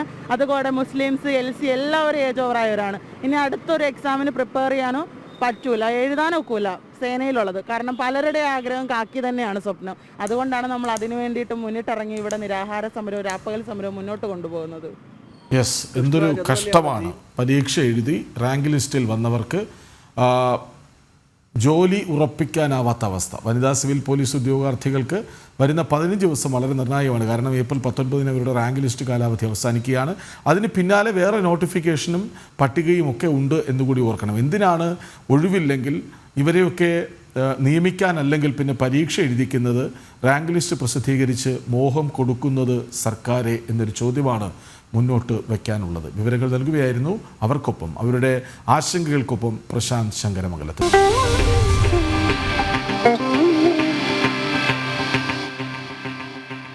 സപ്തഭാഷാ സംഗമഭൂമിയായ കാസർഗോട്ടെ പ്രശസ്തമായ മധൂർ ശ്രീ മദനന്തേശ്വര സിദ്ധിവിനായക ക്ഷേത്രത്തിൽ നവീകരണ അഷ്ടബന്ധ ബ്രഹ്മകലശാഭിഷേകവും മൂടപ്പ സേവയും നടക്കും. 13 ദിവസങ്ങളിലായി നടക്കുന്ന ചടങ്ങുകൾ വരുന്ന 7-ാം തീയതി പൂർത്തിയാകും. ക്ഷേത്രത്തിലെ പ്രധാനപ്പെട്ട ചടങ്ങായ മൂടപ്പ സേവ ഇന്ന് രാത്രിയോടെയാണ്. വിവരങ്ങളുമായി മിഥുൻ പിള്ള ഒപ്പം ചേരുന്നു. മിഥുൻ പിള്ള, പറയൂ.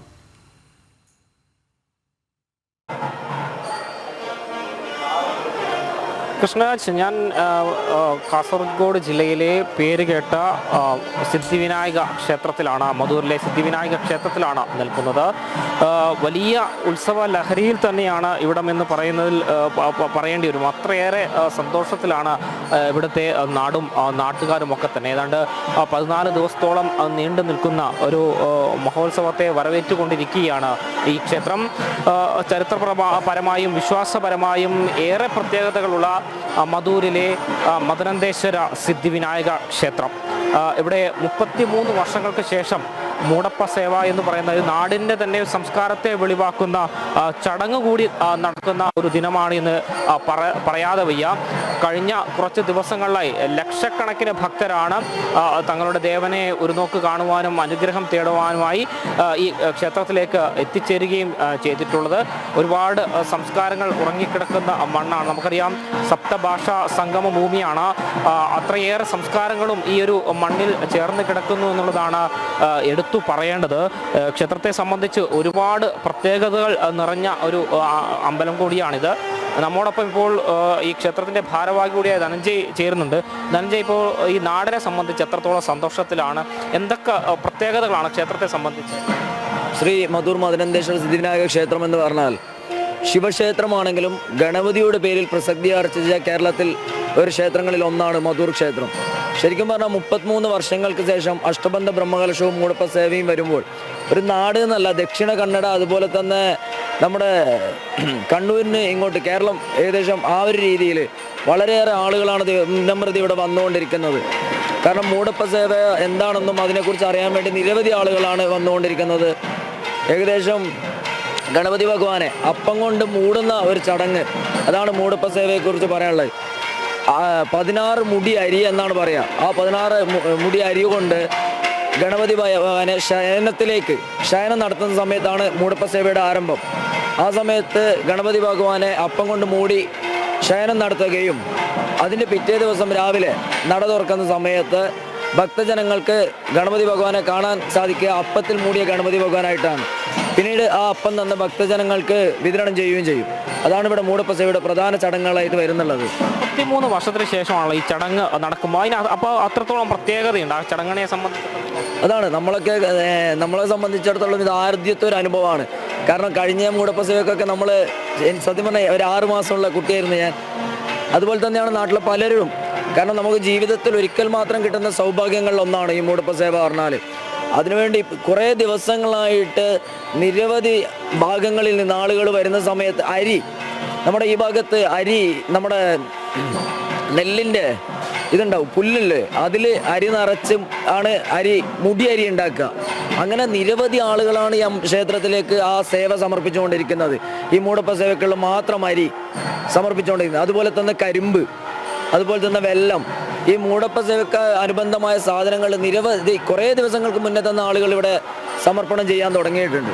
ഈ ക്ഷേത്രത്തെ സംബന്ധിച്ച് വലിയ പ്രാധാന്യമുണ്ടല്ലോ. ഈ ക്ഷേത്രത്തിന്റെ തുടക്കം എങ്ങനെയാണ് ഈ ക്ഷേത്രമായി പരിണമിച്ചതെന്നടക്കം വലിയ കഥകൾ, വലിയൊരു ചരിത്രം തന്നെ പറയുന്നുണ്ട്. ആ ഒരു ക്ഷേത്രം ശരിക്കും പറഞ്ഞാൽ മധുർ എന്ന് പറയുന്ന ഒരു സ്ത്രീ ഇവിടുത്തെ മൂലസ്ഥാനമായ ഉളിയത്തടുക്കയിൽ പുല്ലരിയുന്ന സമയത്ത് അവിടെ ഒരു കല്ലിൽ കത്തി കൊള്ളുകയും അതിൽ നിന്ന് രക്തം വരികയും ചെയ്തു.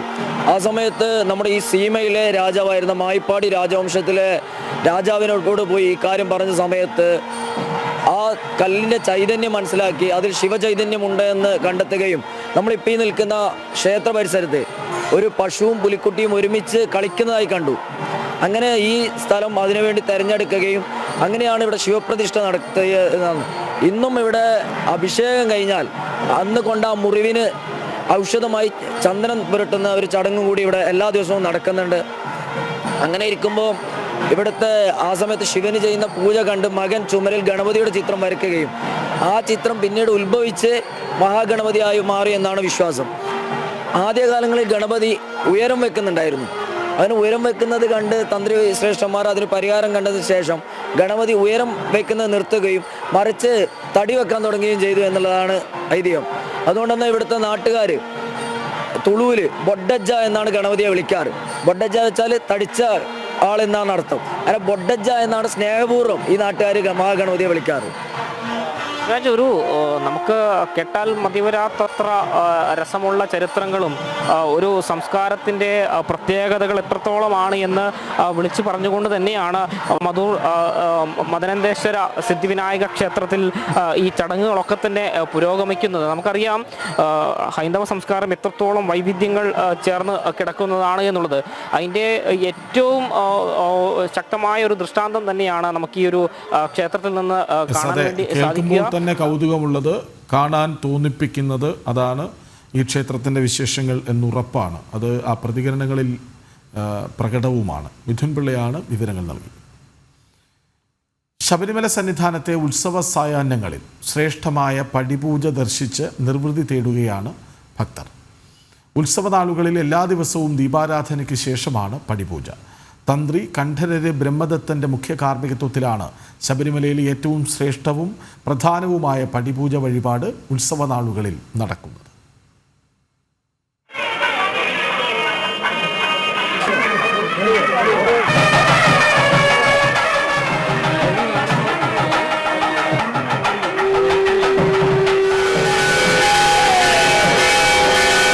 വൈകിട്ട് ദീപാരാധന കഴിഞ്ഞാണ് 18 മലകൾക്കും അധിപനായ അയ്യപ്പസ്വാമിക്ക് മുന്നിൽ പടിപൂജ തുടങ്ങുന്നത്.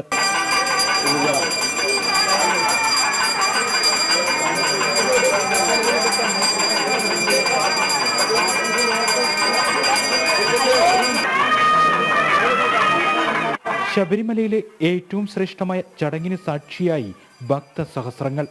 വാദ്യമേളങ്ങളുടെ അകമ്പടിയോടെ ശരണം വിളികളാൽ മുഖരിതമായ സന്നിധാനത്തെ ഭക്തിയുടെ പാരിമ്യത്തിലേക്ക് എത്തിച്ചാണ് പടിപൂജ നടക്കുന്നത്.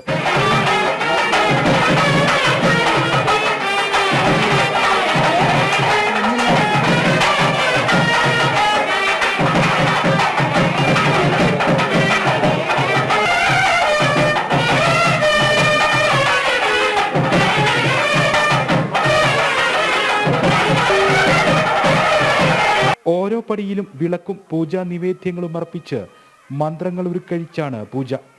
ഓരോ പടിയും പൂജിച്ച് അഭിഷേകം നടത്തും.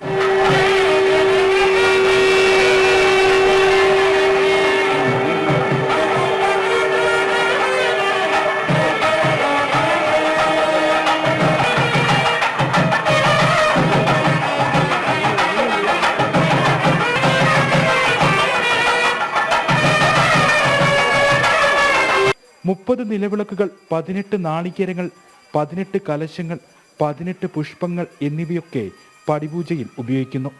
നിലവിളക്ക്, പുഷ്പങ്ങൾ, കർപ്പൂരദീപം, സുഗന്ധധൂപങ്ങൾ, പൂമാലകൾ, കലശം, പട്ട് മുതലായവ 18 പടികളിലും സമർപ്പിച്ചാണ് പൂജ.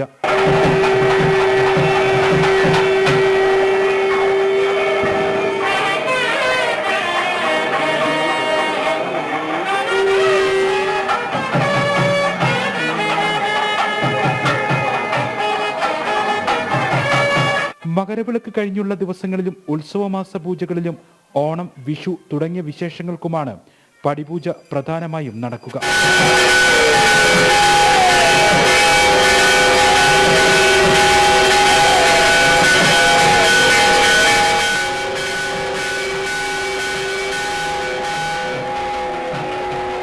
ജനം സന്നിധാനം.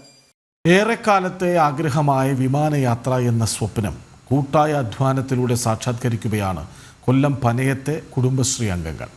റെയിൽവേ സ്റ്റേഷൻ വാർഡിലെ തിരുവോണം കുടുംബശ്രീയിൽ നിന്നാണ് അമ്മമാർ ഉൾപ്പെടെ 14 പേരടങ്ങുന്ന സംഘം പറക്കാനൊരുങ്ങുന്നത്. തിരുവനന്തപുരത്ത് നിന്ന് വിമാനമാർഗം നെടുമ്പാശ്ശേരിയിലേക്കും അവിടെ നിന്ന് വന്ദേ ഭാരതിൽ തിരികെ എത്താനുമാണ് തീരുമാനം. യാത്രകൾ എല്ലാവർക്കും സ്വപ്നതുല്യമാണ്. വിമാനയാത്ര എന്നാൽ ഏറെ പ്രിയങ്കരവും. അത്തരമൊരു സ്വപ്നയാത്രയ്ക്ക് കൂട്ടായ പരിശ്രമത്തിലൂടെയും പ്രവർത്തനത്തിലൂടെയൊക്കെ തയ്യാറെടുത്തിരിക്കുകയാണ് പനയത്തെ തിരുവോണം കുടുംബശ്രീ. ആ അംഗങ്ങളോടൊപ്പമാണ് ഞാനിപ്പോൾ ഉള്ളത്. അവരൊക്കെ തന്നെ യാത്ര പോകുന്ന ആ ഒരു സന്തോഷത്തിൽ തന്നെയാണ്. അപ്പോൾ എങ്ങനെയാ, സ്വപ്നതുല്യമായിട്ടുള്ള ഏറെക്കാലം കൊണ്ട് ആഗ്രഹിക്കുന്ന യാത്രയാണല്ലേ? അതെ, ഏറെ കാലം കൊണ്ട് ആഗ്രഹിക്കുന്നത്. നമ്മൾ 20 വർഷമായി യൂണിറ്റ് തുടങ്ങിയിട്ട്, പക്ഷേ ഇങ്ങനൊരു യാത്ര ഇതുവരെ പോയിട്ടില്ല. ഞങ്ങൾ അല്ലാതെ വാർഷികങ്ങൾ ആഘോഷിച്ചിട്ടുണ്ടെങ്കിലും ഇങ്ങനൊരു സ്വപ്നതുല്യമായ യാത്ര ഇപ്പോഴാണ്. ഇത് കുറേ ദിവസം കണ്ട് ഞങ്ങൾ പ്ലാൻ ചെയ്തു, ഞങ്ങളുടെ ലാഭത്തിൽ നിന്ന് അതിനുള്ള തുക കണ്ടെത്തി ഈ അമ്മമാരുടെ സന്തോഷത്തിന് ഞങ്ങൾ കൂട്ടുനിൽക്കുന്നു. എങ്ങനെയായിരുന്നു ഈ ഒരു പ്രവർത്തനം? അപ്പോൾ എന്തൊക്കെ ജോലികളാണ് അല്ലെങ്കിൽ എന്ത് തരത്തിലുള്ള ബിസിനസ്സാണ് നിങ്ങൾ ചെയ്തത്? ഞങ്ങൾ അരി ഹോൾസെയിലായിട്ട് എടുത്ത് അത് റീറ്റെയിൽ കച്ചവടം ചെയ്ത് അതിൻ്റെ ലാഭം ഉണ്ടായിരുന്നു. തുണിക്കച്ചവടം ചെയ്തിട്ടുണ്ട്. പച്ചമഞ്ഞൾ എടുത്ത് ഉണക്കി പൊടിച്ച് അത് പാക്കറ്റാക്കി വിറ്റ് അതിൻ്റെ ലാഭമുണ്ട്. അങ്ങനെ ഞങ്ങൾ ചെറിയ തുകകൾ കണ്ടെത്തി സ്വരൂപിച്ച് ഇത്രയും ആയതാണ്. അച്ചാറുകൾ ഞങ്ങൾ ഉണ്ടാക്കിയിട്ടുണ്ട്. അപ്പോൾ എല്ലാവരും വലിയ ആകാംക്ഷയിലാണല്ലേ? ആദ്യമായിട്ടല്ലേ വിമാനത്തിലൊക്കെ കയറുന്നത്? ആദ്യമായിട്ടാ. ഏറെ കാലം കൊണ്ട് ആഗ്രഹിച്ചാണ്. ആഗ്രഹിച്ചത്. അപ്പോൾ എങ്ങനെയാ ഇവർ പറഞ്ഞപ്പോൾ എന്ത് തോന്നി? ആദ്യം ഒന്നും തോന്നില്ല, പാവം തോന്നി. അവരെ കൂടെ സന്തോഷമായിട്ട്. അങ്ങനെ ആ ഒരു സന്തോഷത്തിൽ തന്നെയാണ്. അത് തന്നെ. അപ്പോൾ അടിച്ചു പൊളിക്കാം. എന്താ അടിച്ചു പൊളിക്കാം. അപ്പോൾ ഉഷകുമാരി അമ്മയാണ് ആദ്യമായിട്ട് ഈ വിമാനത്തിൽ പോകണമെന്നുള്ള ഒരു ആഗ്രഹം പറയുന്നത് അല്ലേ? അപ്പോൾ ഏറെ കാലം കൊണ്ട് നമ്മളിങ്ങനെ വിചാരിക്കുന്നുണ്ടല്ലേ? ആഗ്രഹം ഉണ്ടായിരുന്നു. അങ്ങനെ പറഞ്ഞ് എല്ലാവരും കൂടെ സഹകരിച്ച് എല്ലാവരും കൂടെ സമ്മതം മൂളി എല്ലാവരും കൂടെ പാവെന്ന് തീരുമാനിച്ചു. ഇതിൽ മറ്റൊരു പ്രത്യേകതയും കൂടെ ഉണ്ട്. അതായത് ഈ റെയിൽവേ സ്റ്റേഷൻ അല്ലെങ്കിൽ റെയിൽവേ ട്രാക്കിന് അടുത്തൊക്കെയാണ് ഇവരുടെ ഈ ഒരു പ്രദേശമെങ്കിലും വന്ദേ ഭാരത് ഇതിലൂടെ പല തവണ പോകുന്നതൊക്കെ ഇവർ കണ്ടിട്ടുണ്ട്. പക്ഷേ അതിലും ആദ്യമായിട്ട് കയറാൻ കിട്ടിയ ഒരു അവസരമാണല്ലേ? ഇത് ആദ്യമായിട്ട് ഞങ്ങൾ എപ്പോഴും കാണുന്നതാ, പക്ഷെ കയറിയിട്ടില്ല. അടുത്ത് നിന്ന് പോലും കാണാനുള്ള ഒരു ഭാഗ്യം നമുക്കില്ല. എന്തായാലും അതിലും കയറും. ആ ഒരു ആഗ്രഹം ഞങ്ങൾക്ക് ഞങ്ങളുടെ സെക്രട്ടറിയും പ്രസിഡന്റും ഞങ്ങളെല്ലാവരും കൂടെ അതങ്ങ് സാധിക്കാമെന്ന് വിചാരിച്ചു. അപ്പോൾ അതിലും കയറും. നേരത്തെ വിമാനത്തിൽ കയറി എക്സ്പീരിയൻസ് ഉള്ള ഒരാളുണ്ട്, അതാണ് ഇതിൻ്റെ കോർഡിനേറ്റിംഗ് മൊത്തം അല്ലേ? അപ്പോൾ എങ്ങനെയാ ഇവരൊക്കെ ഒരു ആഗ്രഹം പറഞ്ഞു? അതിൽ പ്രായമൊന്നും ഒരു പ്രശ്നമല്ല. അല്ല, പ്രായം ഒന്നിനും ഒരു പ്രശ്നമല്ല. അവരെല്ലാം ഞങ്ങളുടെ കൂടെ, ഞങ്ങളെക്കാട്ടും ആക്റ്റീവാണ് അവരെല്ലാവരും. പക്ഷെ ഞങ്ങളുടെ 20ാം വാർഷികം കൂടെയാണ്. സാധാരണ ഈ അയൽക്കൂട്ടം എന്നൊക്കെ ഈ നമ്മൾ കളിക്കൊക്കെ പറയാറുണ്ട്, അവിടെ പോയി കഴിഞ്ഞാൽ ഭയങ്കര സൗണ്ടാണ് അല്ലെങ്കിൽ അത്തരത്തിലൊരു ബഹളമൊക്കെ ആണെന്ന്. അങ്ങനെയല്ലോ ഉണ്ടോ? അങ്ങനെയൊന്നുമല്ല. ഞങ്ങളുടെ ഗ്രൂപ്പ് എന്ന് വെച്ച് കഴിഞ്ഞാൽ അങ്ങനെയല്ല. ഞങ്ങൾ അത്രയും ഭംഗിയായിട്ടാണ് ഗ്രൂപ്പ് കൂടുന്നതും. ഞങ്ങളുടെ ഒരു ആഘോഷം പോലെയാണ് ഞങ്ങളുടെ കുടുംബശ്രീ. യാത്രകൾ ഇവിടെ ഒന്നും അവസാനിക്കുന്നില്ലല്ലേ? അടുത്തൊരു പ്ലാനും കൂടെ ഉണ്ടോ? അടുത്ത പ്ലാൻ ഉണ്ട്. ഞങ്ങളൊരു കപ്പൽ യാത്ര പ്ലാൻ ചെയ്യുന്നുണ്ട് അടുത്ത വാർഷികത്തിന്. അപ്പോൾ വിമാനം കഴിഞ്ഞാൽ പിന്നെ കപ്പലാണ് ലക്ഷ്യം. അപ്പോൾ അതിന് വേണ്ടിയിട്ടാണ് എല്ലാവരും അങ്ങനെ തയ്യാറെടുത്തിരിക്കുന്നത്. ഒരുപോലത്തെ സാരിയൊക്കെ കൊടുത്ത് ഈ വേഷത്തിൽ തന്നെയല്ലേ യാത്ര? അതെ അതെ, ഈ വേഷത്തിൽ തന്നെയാണ് യാത്ര. അപ്പോൾ വർഷങ്ങളായുള്ള എല്ലാവരുടെയും കാത്തിരിപ്പ് എങ്ങനെയുണ്ട് ഈ ഒരു കാര്യം കേട്ടപ്പോൾ മൊത്തത്തിൽ എല്ലാവർക്കും ഭയങ്കര സന്തോഷമായിരുന്നു. കാരണം എന്ന് വെച്ച് കഴിഞ്ഞാൽ അപ്പം നമ്മൾ കേരളത്തിൽ ഇങ്ങനെ ഒരു കുടുംബശ്രീ ഒരു ആലോചനയും അതിനൊരു തീരുമാനം എടുക്കുകയും ഞങ്ങളെ ചെയർപേഴ്സണെയും CDS മെമ്പർ ഞങ്ങളെ കൊണ്ടുവന്ന് ഈ ഒരു പ്രായമുള്ള അമ്മമാരെ കൂടെ ഇങ്ങനെ ഒരു സന്തോഷമായിട്ടൊരു യാത്ര, അതും പ്ലെയിനിൽ നമുക്ക് ഒരിക്കലും അത് സങ്കല്പിക്കാൻ പറ്റുന്നില്ല. അപ്പോൾ ആ ഒരു കാര്യം സാക്ഷാത്കരിക്കുന്ന അതിൽ ഭയങ്കര ഹാപ്പിയാണ്. ഞങ്ങൾ ഭയങ്കര സന്തോഷമായിട്ട് എല്ലാവരും ഒത്തൊരുമിച്ച് ജോളിയായിട്ട് പോയിട്ട് വരാൻ പോവുകയാണ്. വീട്ടുകാരൊക്കെ എങ്ങനെയാ കൂടെ സപ്പോർട്ടാണ്? തീർച്ചയായിട്ടും നല്ല സപ്പോർട്ടാണ്. വീട്ടിലെ സപ്പോർട്ട് ഉണ്ടെങ്കിലല്ലേ ഇത്രയും ഇതായിട്ടൊരു യാത്ര ചെയ്യാൻ പറ്റൂ. തീർച്ചയായിട്ടും നല്ലൊരു സപ്പോർട്ട് തന്നെയാണ് കുടുംബങ്ങളിൽ നിന്ന് ലഭിക്കുന്നത്. തീർച്ചയായും എന്തായാലും അവരങ്ങനെ ആഗ്രഹിച്ച യാത്ര പോകാൻ പോവുകയാണ്. പക്ഷേ ഈ യാത്രയിലൊന്നും അവസാനിക്കില്ല. ഇനിയും വലിയ വലിയ യാത്രകളിലേക്കാണ്. അതിലൊരു ചുവടുവെപ്പ് കൂടെയാണ്. എന്തായാലും വലിയൊരു അധ്വാനത്തിൻ്റെ ഫലമാണ്, വളരെ വർഷത്തെ ആഗ്രഹത്തിൻ്റെ ഒരു ബലം കൂടെയാണ്. അവരൊക്കെ വളരെയധികം സന്തോഷത്തിലാണ്. നല്ലൊരു യാത്ര തന്നെ അവർക്കെല്ലാം ആശംസിക്കുന്നു. ക്യാമറമാൻ ബിജു പരവൂരിനൊപ്പം M മനോജ്, ജനം, കൊല്ലം. വഖഫ് വിഷയത്തിൽ കോൺഗ്രസ് നേതാക്കളായ രാഹുലിൻ്റെയും പ്രിയങ്കയുടെയും നടപടിക്കെതിരെ മുസ്ലിം ലീഗിൽ കടുത്ത അതൃപ്തി.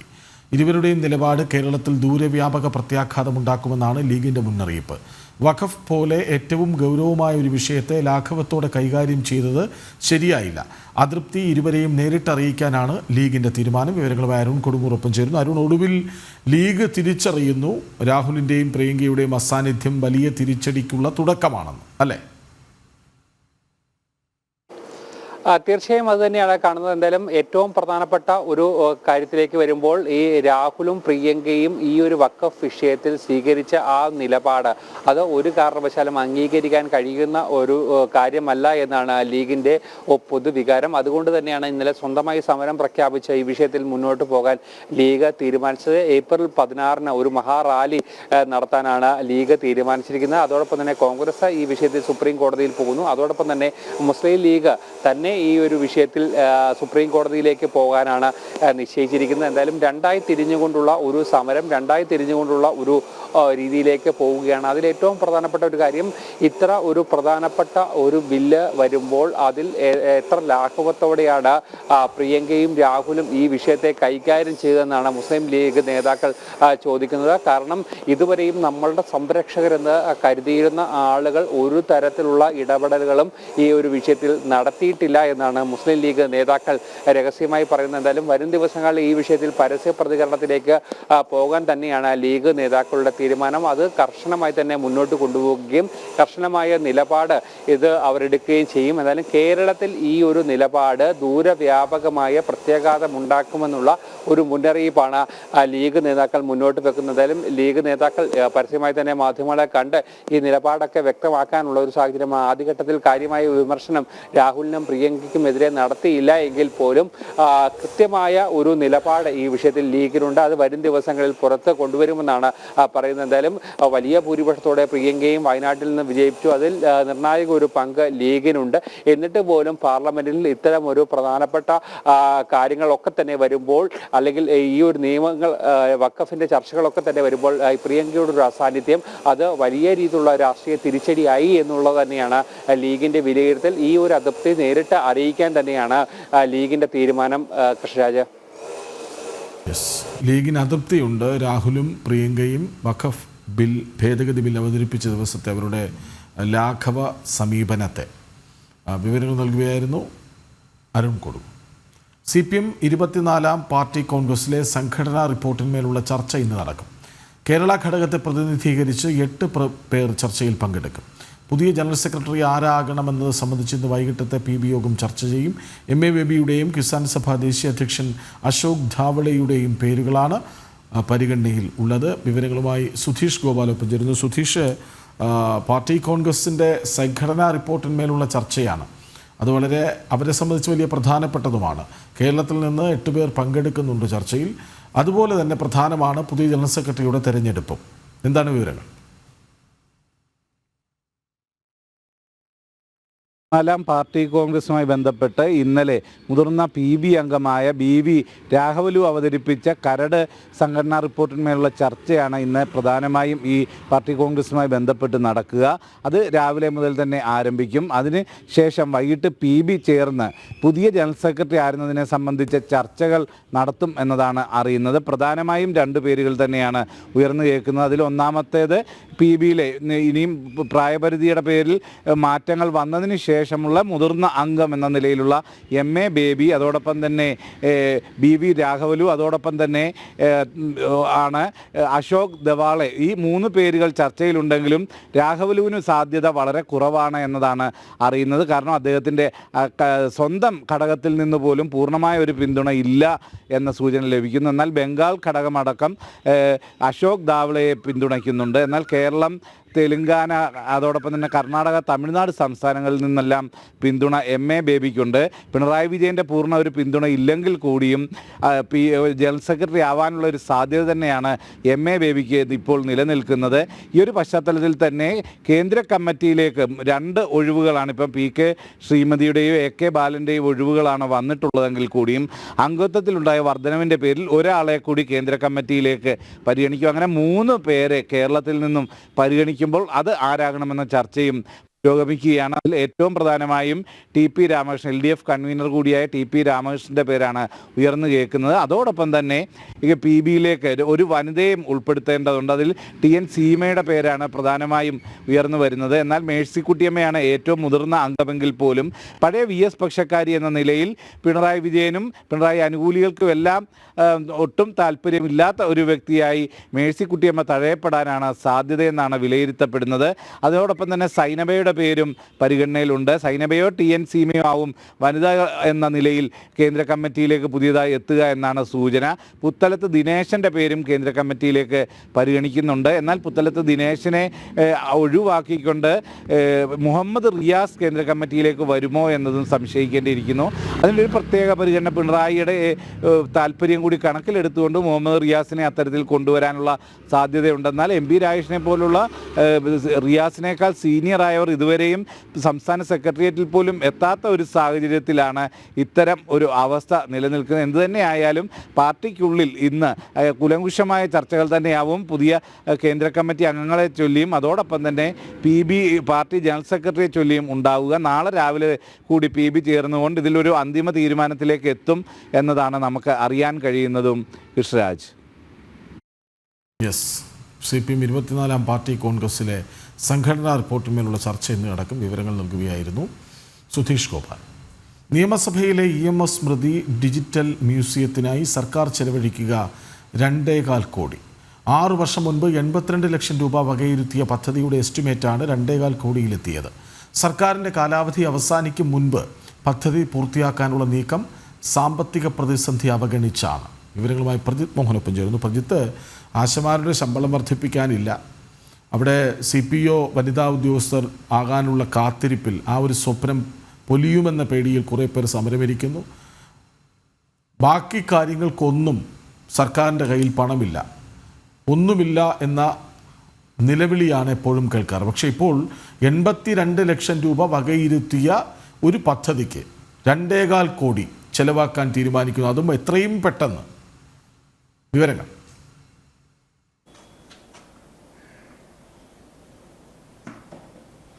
കൃഷ്ണരാജ, സ്പീക്കർ P ശ്രീരാമകൃഷ്ണൻ സ്പീക്കറായിരുന്ന കാലത്താണ് 2019 ഇങ്ങനെ നിയമസഭയിൽ അന്നുണ്ടായിരുന്ന കുട്ടികളുടെ ലൈബ്രറിയൊക്കെ പൊളിച്ച് അവിടെ ഒരു EMSന്റെ സ്മൃതി മണ്ഡപം എന്ന പേരിൽ ഒരു ഡിജിറ്റൽ ലൈബ്രറി ആരംഭിക്കാൻ സർക്കാർ തീരുമാനമെടുക്കുന്നതെന്ന്.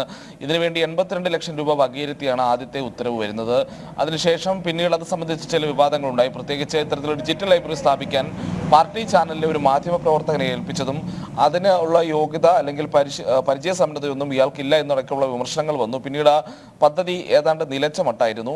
പിന്നീട് ഇപ്പോൾ 2ാം പിണറായി സർക്കാർ അധികാരത്തിലേറി അവസാന കാലത്താണ് വീണ്ടും ഈ പദ്ധതി പൊടിതട്ടി എടുക്കുന്നത് എന്നുള്ളതാണ് നമ്മൾ എടുത്തു കാണേണ്ടത്. ഇതിനു മുൻപ് ഈ കഴിഞ്ഞ ഫെബ്രുവരിയിൽ ഒരു 45 ലക്ഷം രൂപ സർക്കാർ ഈ അധിക ഫണ്ടായി ഈ പദ്ധതിക്ക് അനുവദിക്കുന്ന വാർത്ത നമ്മൾ റിപ്പോർട്ട് ചെയ്തിരുന്നു. അന്ന് ഈ സാമ്പത്തിക പ്രതിസന്ധി നിൽക്കുമ്പോഴാണ് ഇത്തരത്തിൽ ട്രഷറി നിയന്ത്രണത്തിലടക്കം ഇളവ് വരുത്തിക്കൊണ്ട് ഈ അധിക ഫണ്ട് സർക്കാർ അനുവദിച്ചത്. എന്നാൽ മാർച്ച് 19 നിയമസഭാ സെക്രട്ടേറിയറ്റ് പുറത്തിറക്കിയ ഉത്തരവിൽ പറയുന്ന ഒരു കാര്യം, ഈ ലഭിച്ച 45 ലക്ഷം രൂപ എന്നുള്ളത് പദ്ധതിയുടെ 20% വരുന്ന ആദ്യ ഗഡു മാത്രമാണെന്നുള്ളതാണ്. അതായത് 20% എന്ന് പറയുന്ന 45 ലക്ഷം രൂപ 20% ആകുമ്പോൾ പദ്ധതിയുടെ ആകെ എസ്റ്റിമേറ്റ് 2.25 കോടിയാണെന്നാണ് നിയമസഭാ സെക്രട്ടേറിയറ്റ് പുറത്തിറക്കിയ ഉത്തരവിലൂടെ അത് വ്യക്തമാകുന്നത്. അതായത് 6 വർഷം മുൻപ് 82 ലക്ഷം രൂപ വകയിരുത്തി ആരംഭിച്ച പദ്ധതിയുടെ എസ്റ്റിമേറ്റ് ഈ രണ്ടാം പിണറായി സർക്കാരിന്റെ അവസാന കാലത്ത് അത് ഏതാണ്ട് 2 കോടിയായി 2.25 കോടിയായി 3 ഇരട്ടിയായി വർദ്ധിപ്പിക്കുന്ന ഒരു സമീപനത്തിലേക്ക് സർക്കാർ പോയിരിക്കുകയാണ്. ഇതിന് പിന്നിലുണ്ടായിരിക്കുന്ന ഒരു കാര്യം എന്ന് പറയുന്നത് EMS സ്മൃതി ഡിജിറ്റൽ ലൈബ്രറിയുടെ പദ്ധതികൾ അല്ലെങ്കിൽ അതിന്റെ നിർമ്മാണ പ്രവർത്തനങ്ങൾ പുനരാരംഭിക്കാൻ വേണ്ടി CPM നടത്തിയ ഒരു ഇടപെടലാണ്.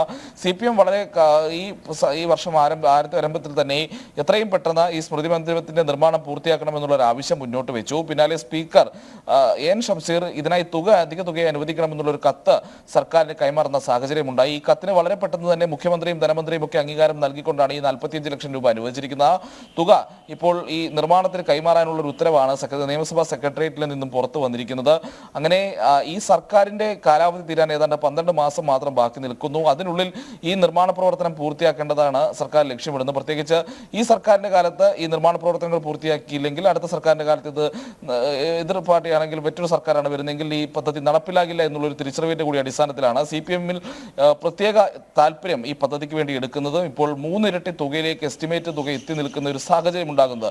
82 ലക്ഷം എന്ന് പറയുന്നത് തന്നെ ഒരു ഇടത് നേതാവിന് സ്മാരകമൊരുക്കാൻ വലിയ തുകയാണെന്ന് നമ്മൾ പറയേണ്ടി വരുന്നു. ഇപ്പോൾ 6 വർഷം കഴിയുമ്പോഴത്തേക്ക് അത് 2.25 കോടിയിൽ എത്തി നിൽക്കുമ്പോഴും ഈ സാമ്പത്തിക പ്രതിസന്ധിയുടെ കണക്ക് പറഞ്ഞ വകുപ്പുകൾക്കും തദ്ദേശ സ്ഥാപനങ്ങൾക്കും ഒക്കെ വലിയ നിയന്ത്രണങ്ങൾ ഏർപ്പെടുത്തുന്ന സർക്കാർ, സംസ്ഥാനത്ത് സാമ്പത്തിക വ്യയ നിയന്ത്രണങ്ങൾ ഏർപ്പെടുത്തിയിരിക്കുന്ന സർക്കാർ, ആശാവർക്കർമാർക്കും ഈ പറയുന്ന CPO ജീവനക്കാർക്കും അല്ലെങ്കിൽ CPO ഉദ്യോഗാർത്ഥികൾക്കും ഒക്കെ ജോലിയും വേതനവും ഒക്കെ നൽകുന്നതിന്റെ വേണ്ടി അല്ലെങ്കിൽ അതിൽ കൃത്യമായ സമീപനം സ്വീകരിക്കാത്ത സർക്കാർ, പല സാമ്പത്തിക പ്രതിസന്ധിയുടെ പേരിൽ പല പദ്ധതികളും 50% വെട്ടിക്കുറയ്ക്കുന്ന നിലപാട്. നിയമസഭയിലെ EMS സ്മൃതി ഡിജിറ്റൽ മ്യൂസിയത്തിനായി 82 ലക്ഷം രൂപ ചെലവഴിക്കാനാണ് ഇരുന്നത്. അതിപ്പോൾ വലിയ പ്രതിസന്ധി എന്ന് പറയുന്ന ഈ സമയത്ത് ധൂർത്തിൻ്റെ മറ്റൊരു ഉദാഹരണമായി 2.25 കോടി രൂപയാക്കി മാറ്റുന്നു. അത് ചെലവഴിക്കാൻ തീരുമാനിക്കുന്നു. എത്രയും പെട്ടെന്ന് പൂർത്തിയാക്കാനാണ് സർക്കാരിൻ്റെ നീക്കം. സാമ്പത്തിക പ്രതിസന്ധി എന്ന് ആവർത്തിച്ച് പറയുമ്പോഴും ഇത്തരം ധൂർത്തുകൾ തഥൈവ തുടരുന്നു. വിവരങ്ങൾ നൽകുകയായിരുന്നു പ്രജിത് മോഹൻ.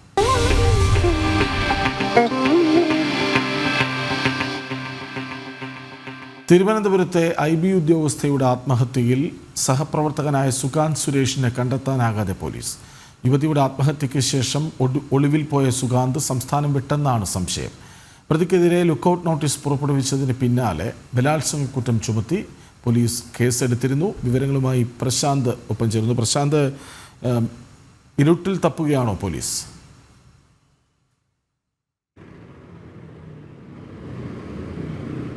കൃഷ്ണരാജ്, തിരുവനന്തപുരത്ത് IB ഉദ്യോഗസ്ഥ മേഘ മധുവിൻ്റെ ആത്മഹത്യയ്ക്ക് ശേഷം കുടുംബമാണ് ഇത്തരത്തിലൊരു ആരോപണം ഉന്നയിക്കുന്നത്.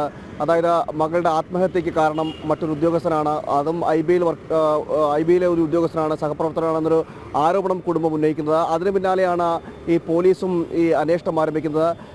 ഈ അന്വേഷണം ആരംഭിച്ചതിന് പിന്നാലെ സുകാന്ത് രക്ഷപ്പെടുന്ന ഒരു സാഹചര്യം ഉണ്ടായിരുന്നു. കുടുംബവുമായി അവിടുന്ന് രക്ഷപ്പെടുന്ന സാഹചര്യം ഉണ്ടായി. തുടർന്ന് ഇങ്ങോട്ട് 1.5 ആഴ്ച പിന്നിടുമ്പോഴും അദ്ദേഹത്തെ കണ്ടെത്താൻ ഇതുവരെ കഴിഞ്ഞില്ല. കഴിഞ്ഞ ദിവസം പോലീസ് ലുക്കൌട്ട് നോട്ടീസ് പുറപ്പെടുവിച്ചിരുന്നു. അതോടൊപ്പം തന്നെ ഈ സുകാന്തിനെതിരെ ബലാത്സംഗ കേസടക്കം ചുമത്തുന്ന സാഹചര്യം കൂടി ഉണ്ടായിരുന്നു. എന്നിട്ടും ഈ സുകാന്ത് എവിടെയാണെന്ന കാര്യത്തിൽ ഇതുവരെ പോലീസിന് യാതൊരു വ്യക്തതയും വന്നിട്ടില്ല. കണ്ടെത്താനും ഇതുവരെ കഴിഞ്ഞിട്ടുമില്ല. അന്വേഷണം വ്യാപകമാക്കുന്നുണ്ടെന്നാണ് ഇപ്പോഴും പറയുന്നത്. എന്നാൽ അതിൽ എവിടം വരെയായി അതിൻ്റെ നിജസ്ഥിതി എന്നതടക്കമുള്ള കാര്യത്തിലേക്കാണ് ഇപ്പോൾ പോലീസിനും തന്നെ ഒരു വ്യക്തത ഇല്ലാതിരിക്കുന്ന ഒരു അവസ്ഥ വന്നിരിക്കുന്നത്. മാത്രമല്ല, സംസ്ഥാനം വിട്ടു പോകാനുള്ള സാധ്യതയും തള്ളിക്കളയാനാകുന്നില്ല. അതുകൊണ്ട് അങ്ങനെ ഉള്ള ഒരു അന്വേഷണവും പോലീസ് നടത്തുന്നത്. ഇനി പോകാൻ സാധ്യതയുള്ള സ്ഥലങ്ങൾ കേന്ദ്രീകരിച്ചടക്കം അന്വേഷണം നടത്തുന്നുമുണ്ട്. മറ്റെവിടെയെങ്കിലും പോയിട്ടുണ്ടെങ്കിൽ അത് കണ്ടെത്തുന്നതിൻ്റെ ഭാഗമായിട്ട് മൊബൈൽ സിഗ്നലുകൾ കേന്ദ്രീകരിച്ചുമുള്ള അന്വേഷണവും പോലീസ് നടത്തി വരികയും ചെയ്യുന്നുണ്ട്.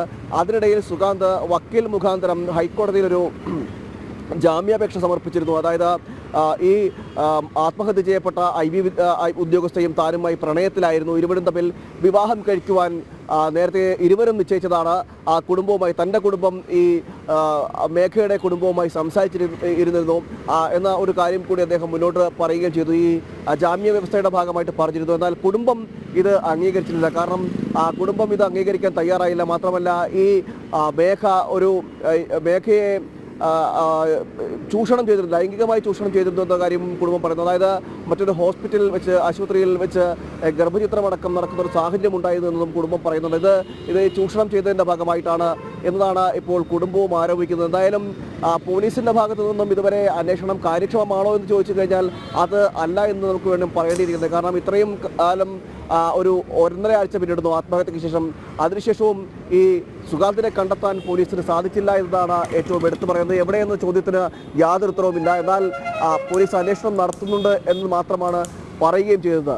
ഇനി സുഗാന്തിനെ കസ്റ്റഡിയിൽ എടുത്തതിന് ശേഷം മാത്രമായിരിക്കും മറ്റ് കാര്യങ്ങളിലുള്ള കൂടുതൽ വ്യക്തതകൾ പോലീസിന് വരികയുള്ളൂ. ആത്മഹത്യയുമായി ബന്ധപ്പെട്ട കാര്യങ്ങൾക്ക് കൂടുതൽ വ്യക്തത വരികയുള്ളൂ. മാത്രമല്ല ഈ സുഗാന്തിനെതിരെ മറ്റു സ്ത്രീകളും ലൈംഗികമായ ചൂഷണത്തിന്റെ അടക്കം കാര്യങ്ങളിൽ പരാതി ഉന്നയിക്കുന്ന ഒരു സാഹചര്യമുണ്ട്. പോലീസിൽ പരാതിപ്പെട്ടില്ലെങ്കിൽ പോലും അങ്ങനെ പരാതി ഉന്നയിക്കുന്ന ഒരു സാഹചര്യമുണ്ട്. IBയും ഇതുമായി ബന്ധപ്പെട്ട സസ്പെൻഷൻ നടപടികളിലേക്ക് കടക്കുന്നുണ്ട്. മാത്രമല്ല കഴിഞ്ഞ ഈ കുംഭമേള കാലത്ത് അദ്ദേഹം ഇവിടെ നിന്നും ലീവ് എടുത്ത് പോവുകയും ചെയ്തിരുന്നു. അതിനുശേഷം വാരണാസിയിൽ പോയി അവിടെയും സമാനമായ ഒരു കേസ് അദ്ദേഹത്തിനെതിരെ ഉണ്ടായിട്ടുണ്ട് എന്നൊരു വിവരങ്ങളും ഒരു അനൗദ്യോഗിക വിവരങ്ങളും ലഭിക്കുന്നുണ്ട്. എന്തായാലും IBയും ഈ വിവരം അന്വേഷിക്കുന്നുണ്ടെന്നാണ് മനസ്സിലാക്കാൻ കഴിയുന്നത്. അതോടൊപ്പം പോലീസിന്റെ ഭാഗത്തു നിന്നും അന്വേഷണം നടന്നു വരികയാണ്. ഇനി കൂടുതൽ എന്തെങ്കിലും വിവരങ്ങൾ അറിയണമെങ്കിൽ മരണവുമായി ബന്ധപ്പെട്ടായാലും ശരി, മറ്റ് വിവരങ്ങളായാലും അതായത് സുഗാന്തിനെ സംബന്ധിച്ചിട്ടുള്ള വിവരങ്ങളായാലും ശരി, അതിൽ കൂടുതൽ എന്തെങ്കിലും വ്യക്തതകൾ വരണമെങ്കിൽ ഈ പ്രതിയെ കസ്റ്റഡിയിൽ എടുക്കേണ്ടിയിരിക്കുന്നു. കസ്റ്റഡിയിലെടുത്ത് ചോദ്യം ചെയ്യണം. കൂടുതൽ ചോദ്യം ചെയ്യലിന് ശേഷം മാത്രമേ ഇതിന്റെ ഈ ആത്മഹത്യയുടെ നിജസ്ഥിതി മനസ്സിലാക്കാൻ സാധിക്കുകയുള്ളൂ.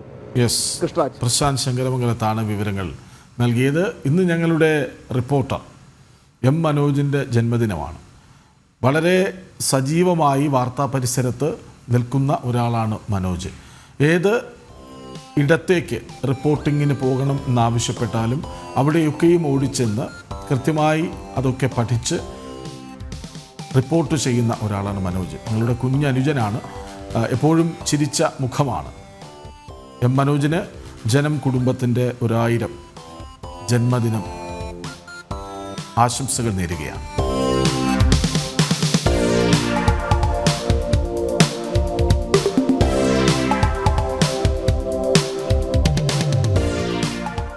മനുവിൻ്റെ നല്ലൊരു സ്റ്റോറി കൂടി കണ്ട ദിവസമാണെന്ന് 12 പേർ ചേർന്ന്, അമ്മമാർ ചേർന്ന് വിമാനയാത്രയ്ക്ക് പുറപ്പെടുന്നതിൻ്റെ വാർത്ത കൂടി റിപ്പോർട്ട് ചെയ്ത ദിവസമാണ്. Manoj, happy birthday.